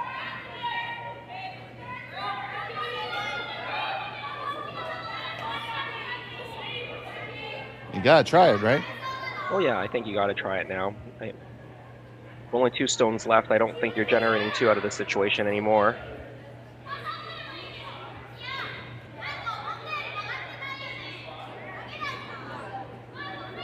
Well, we saw Adams come out with weight earlier in the game, so there's enough weight available. Don't have to move either stone very far. Just have to traverse that canyon between them.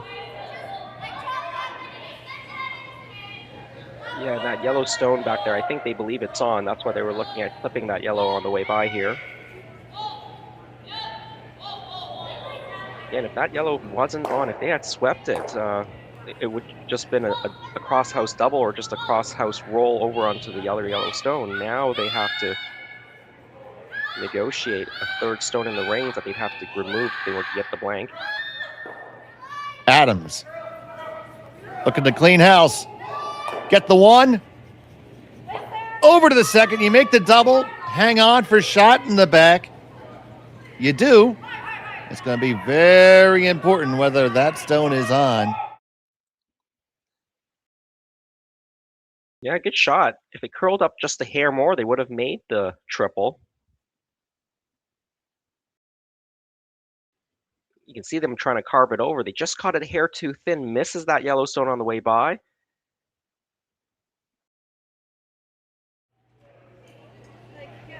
Well, we'll see later on, because if this nose hit is made, there is no double.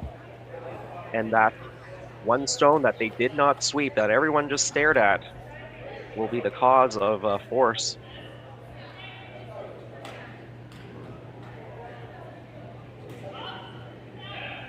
And once again in curling, you can't use that biter bar there mid-end. You have to just use your eyes. Yeah, the only time you can use it is during the pre-guard zone. If it was out in front of the rings and you needed to check whether it was on or not. Well, the double might be there now with that roll over there. There is one other scenario that's permissible under the rules, Jason. To determine whether a stone has went out the back line at the intersection of the center line and the back line. Right on that center line, behind the back line. It's like we know something about this game, Dave. Yeah, you know. I spent 16 hours cold in an officiating class.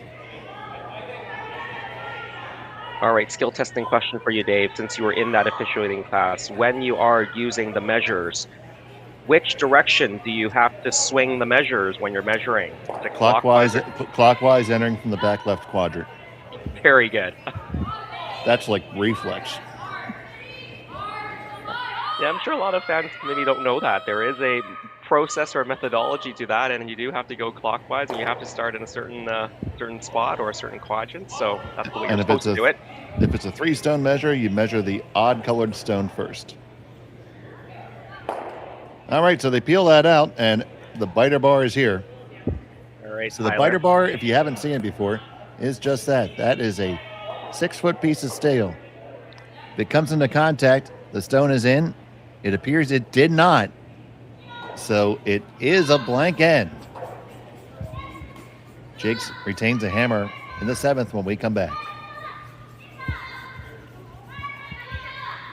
Welcome to the RockShop.net, the official store for the Grand Slam of curling. Whether you're looking for the best hats, stylish clothing, fun toys, or unique accessories, the Rock Shop has it all. Shop online anytime at therockshop.net for exclusive Grand Slam of curling gear, or come see us in person at your next event. Therockshop.net, where fans find their favorite curling gear.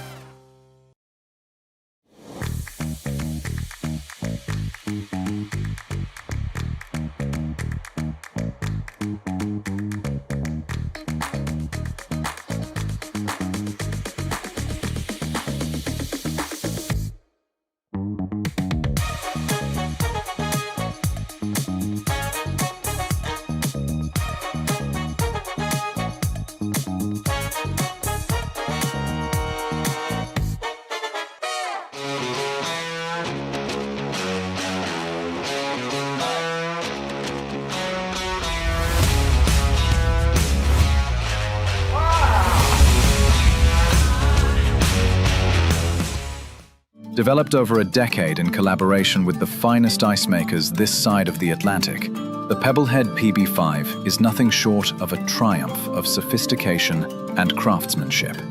Weighing less than half its lumbering copper predecessors, yet boasting tenfold their durability, the PB5 delivers perfect, consistent ice, time after time. The PB5 by Pebbleheads.com, the apex of ice-making ingenuity for the roaring game of curling. Welcome back. So after that rules refresher, it's Team Jake's still with the hammer in the 7th end. Thanks for joining us here on Curling Stadium. The RBC Dominion Securities Western Showdown from the Swift Current Curling Club. We have 5 draws for you today, so stay with us. Our next game will be the last featured game of pool play. Actually, no, we're moving into the qualifiers and pre-qualifiers, so we don't know who our next feature will be. Yeah, that's And right. neither do I. Yeah, because there's only 3 pool play rounds before we get to that that qualifier round. It'll all be determined after this. There's games from both sides on the ice that are going to affect the standings. It's quite simple, though. Ryan Jacques needs a win here to be in the conversation. Kevin Cooey at 1-1 would lock himself into the playoffs at 2-1. 1-2 would, for either team, would require some draw shot challenge help.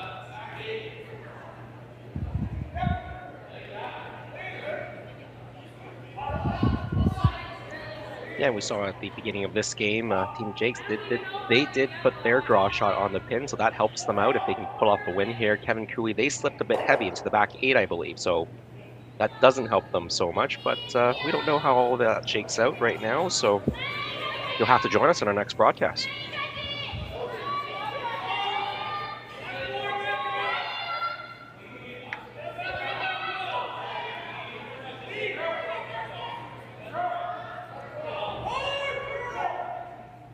This one is a bit outside. They're trying to walk it over, get some extra curl. Gonna just chap off the Cooey stone. Cooey stone is still shot.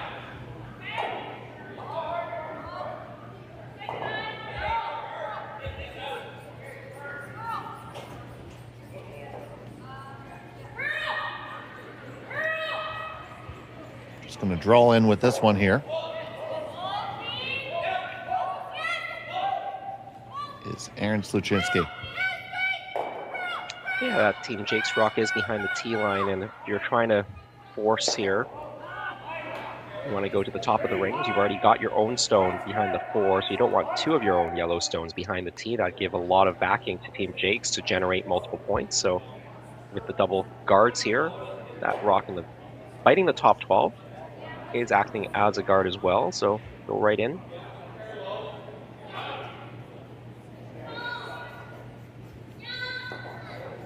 For Team Jacques, they don't really need the 2 points here. They can also try to generate a blank out of this as well and take hammer coming home in the 8th.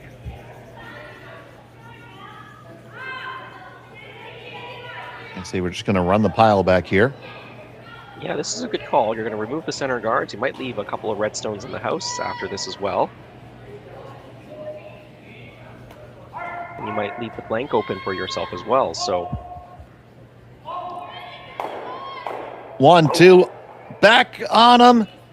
Great result. It did leave the Cooey stone, but leaves the Jacques stone in a better position.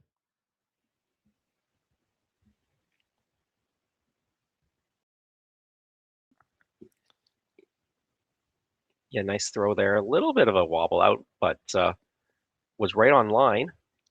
I'm just going to say that's his style at this point.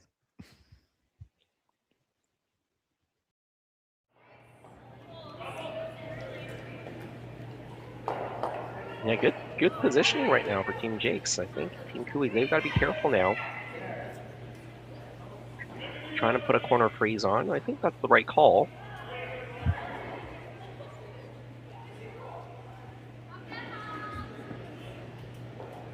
I would certainly put that redstone on the ejector seat, but he's going to come around on the in-turn.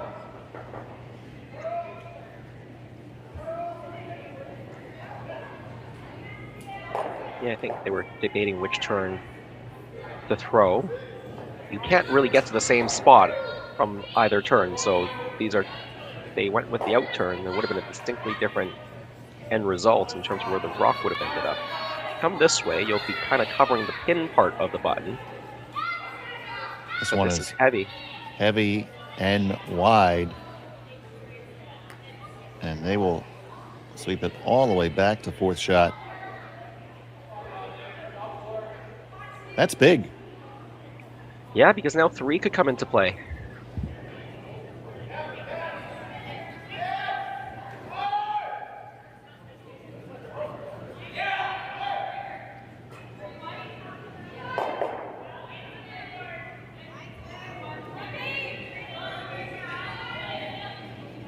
Alrighty, just threw a high hard one.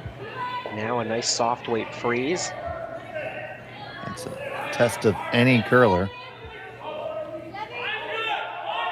I don't care who you are.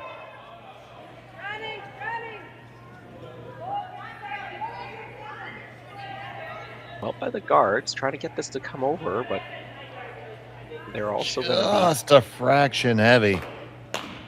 Yeah. They were trying to carve it over, and if you could have gotten it over to the red stone, then that fraction heavy wouldn't have been too big of an issue, but because they couldn't, now they've left the pin open and a bit of a pocket there, so well, this is where Tyler really needs to steady himself and get his team out of trouble. So Tyler Tardy.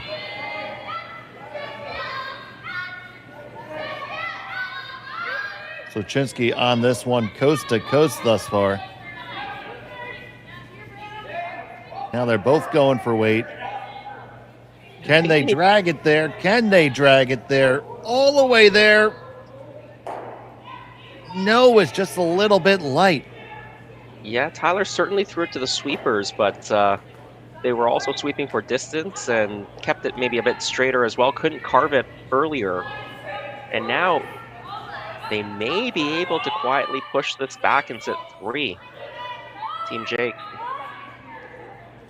This is the shot which is tremendous if you make it, and absolute catastrophe if you miss it. I don't think I'm being over dramatic there. No, you're not. This whole end is pretty much riding on this shot right now. You've got to get at least to the nose or slightly to the inside. So Ryan Jakes goes through his pre-shot and delivers his first of the 7th. Just needs a little quiet weight. Slip past the guard and push the Kiwi stone back. I think you probably need some curl now. You're well by that top guard right now, but the weight is soft, so it will start to move. Needs to come a little bit more, a little bit more, a little bit more. Probably just enough. Yeah, not bad. Not bad. Oh, had that come up maybe a half an inch more, it's absolutely perfect. As it is, though, Team Kui really doesn't have access to the button. Mm-hmm. That outturn probably doesn't finish enough to give you shot rock. And it's a very lonely yellow.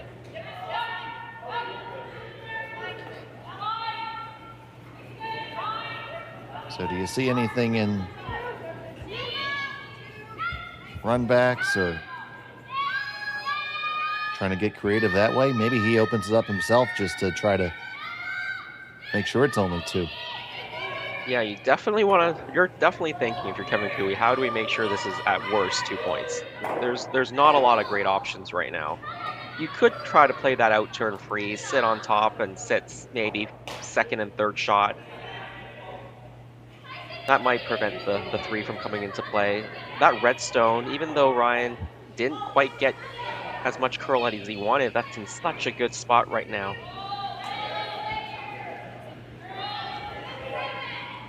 As we used to say, it's, in a control position.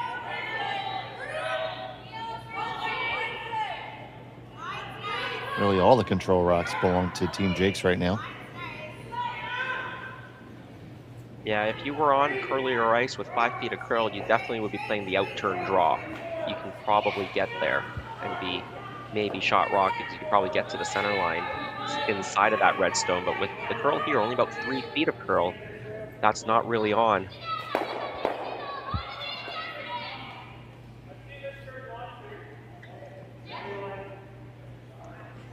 And that problem is the shot stone right now, that red stone that's on the side of the button, that's not going anywhere. That's, even if you try some sort of a run back or a hit, that's going into the wall of rocks in the back of the 4, back of the 8. So they are looking at opening it up, maybe driving the yellow one in, hopefully get something good out of this.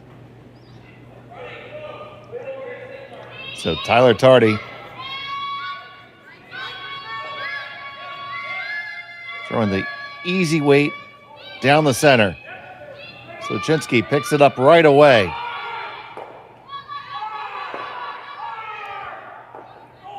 Push it back, red, onto yellow, onto the shot stone and onto the button. Oh, let the tardy party begin. Great shot by Tyler. Let's take a look at this again. Again, here they're playing this with soft weight because they know that if they try to blow it up, their yellow stones may not stick around, or even if they do, the opposition might be able to hit them. Now they've got guards in front. They've got guards in front protecting this yellow stone that is now shot and second shot, and that yellow stone on the button is not going anywhere because of that wall that they've created. That's just a fantastic outcome. It was wow. Called and made. Wow, wow, wow. Yeah, and a moment ago I said none of the angles look particularly good for Team Cooey, but now they look fantastic. Well, we'll see that one clipped someplace.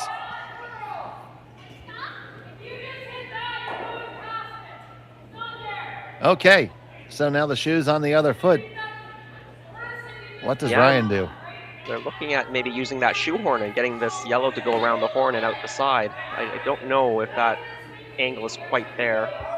They're looking at that red stone and biting the top 4, running into that yellow, come off that back yellow. So the back yellow, the back one that's on the back of the 4, biting the back button goes away, and the yellow hopefully can shoot across those red stones and then up the side. I don't know if that's really there. Is there anything good from that red stone that Ryan just looked at? Yeah, you could if you can get to it. I think running that red, clipping the yellow, the top yellow that's on the button probably doesn't go away, but you remove the backing and the angle improves. So that's not a terrible option, but I think if you did that, Kevin can probably just draw a second one into the top of the button.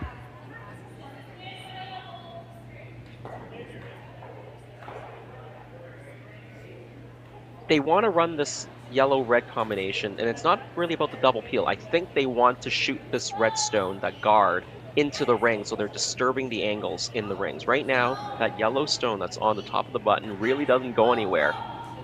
So even if you opened up the double, it doesn't go anywhere. They want to disturb something in the rings, even if they move one of their own stones that's in the back of the 4 away.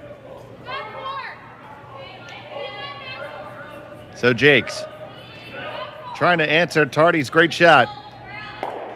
Just gonna peel that yellow off, which isn't bad.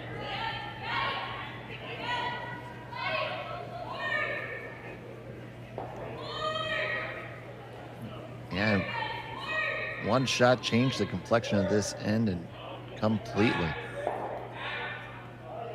Yeah, you can see Aaron Schlesensky showing us kind of that around the horn. That might be there. The angle looks really tough, but the question is how much you could get that yellow stone that's on the button to spin around the horn.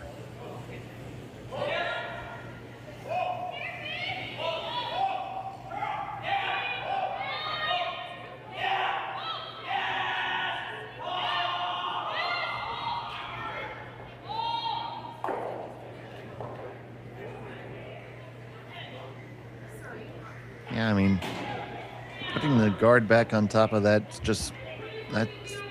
seems like the most straightforward thing to do. Yeah, I tend to agree with that.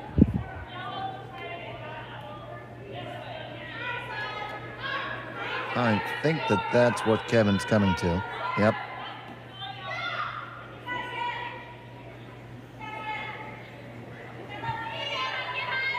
The jury has reached a verdict.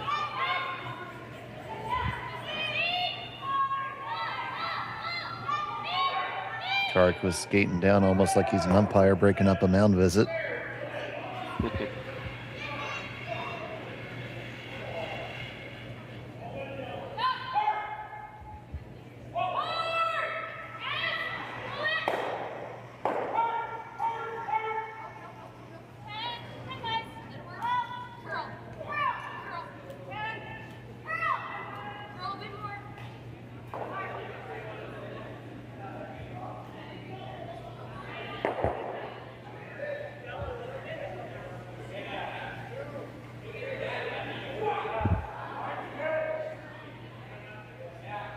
So 1st and 2 for Cooey, just trying to lay the guard up. This one needs to settle down. It's going to overcurl, I think.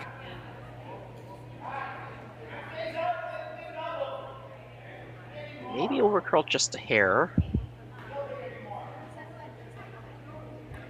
Is there room past it?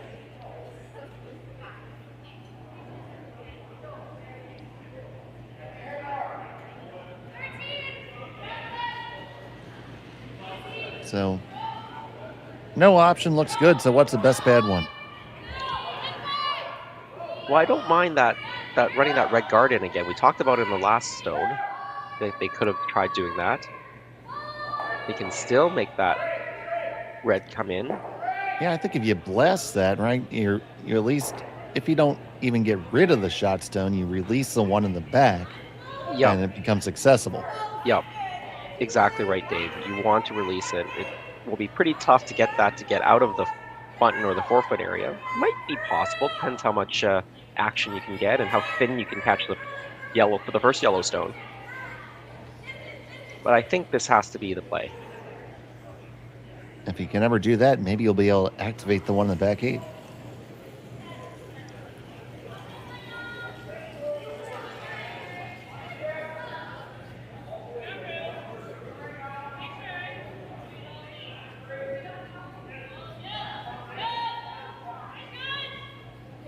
So Cole Adams needs to run this one back.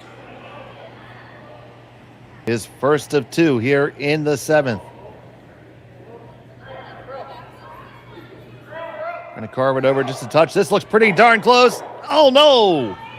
Need to come up a little bit more, but did change the complexion somewhat.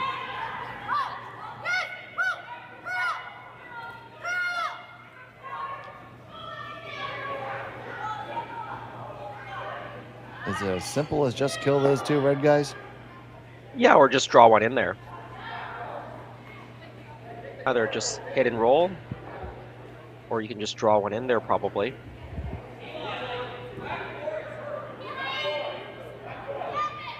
Because it would be quite an endeavor for Team Jakes to score if nobody threw right now. Yeah, the guard is also not a bad call.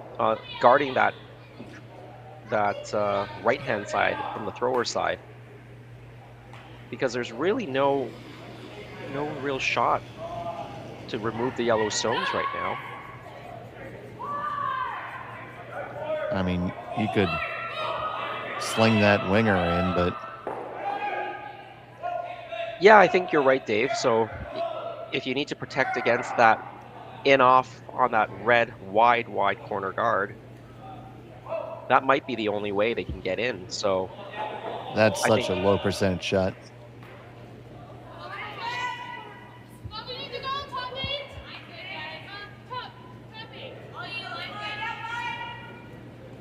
No, I'm on the guard train or the draw train.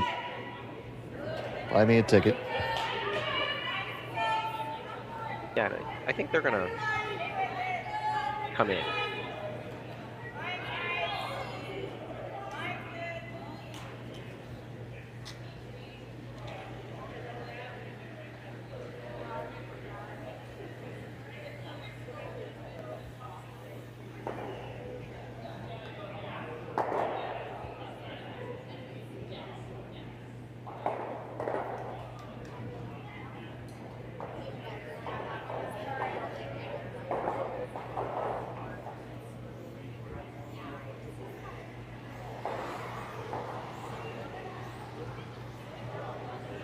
So Kevin Cooey.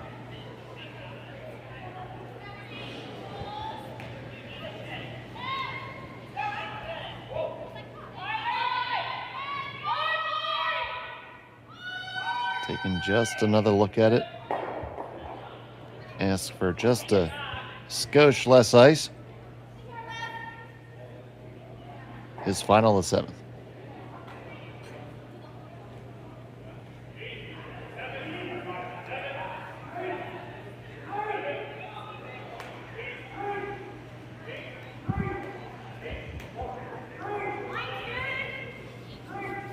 Martin bringing it down.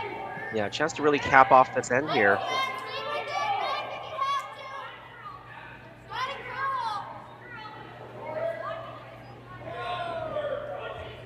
Might have given them a way to score.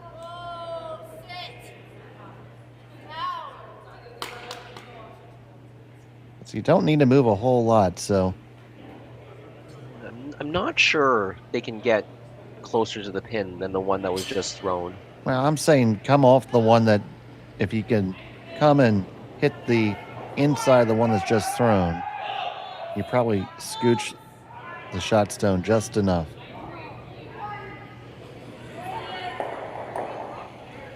I think it jiggles just enough if you get that tight shot again, Connor. Yeah, you could be right. There's not a lot of options, so. I don't see anything other than that. No.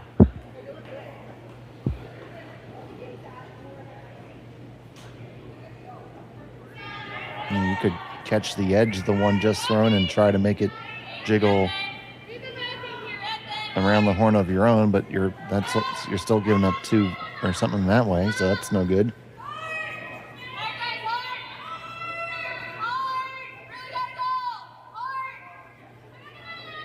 If you try the shot on the outturn side, nice and easy, and jiggle it just some, you're not going to be giving up 3 anymore.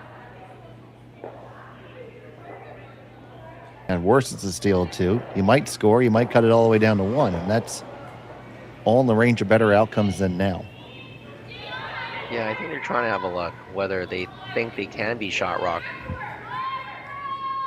over here, or if they're still giving up 2 if they play a shot over on the outturn side. You know, the one that's on the left of the overhead, the one that was just thrown, that can move back about an inch and a half. Yeah, a couple inches maybe. And there's plenty of room for the shot stone to move sideways, which is how you'd have to make it go. And it has room to move back as well, so I'm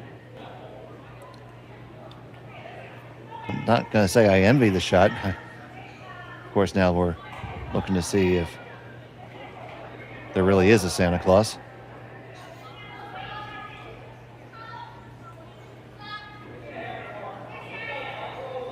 Yeah, now looking at this wide and off that we talked about earlier.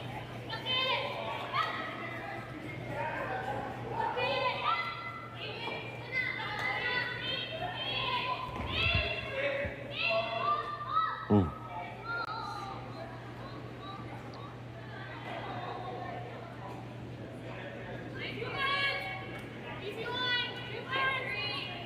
So you're going to hit in off of it, gear in, and hope to rattle it out. Facing 3. Final stone of the 7th end. Adams, toes trying to hang on to it, catching it pretty thick. It's going to go over the top.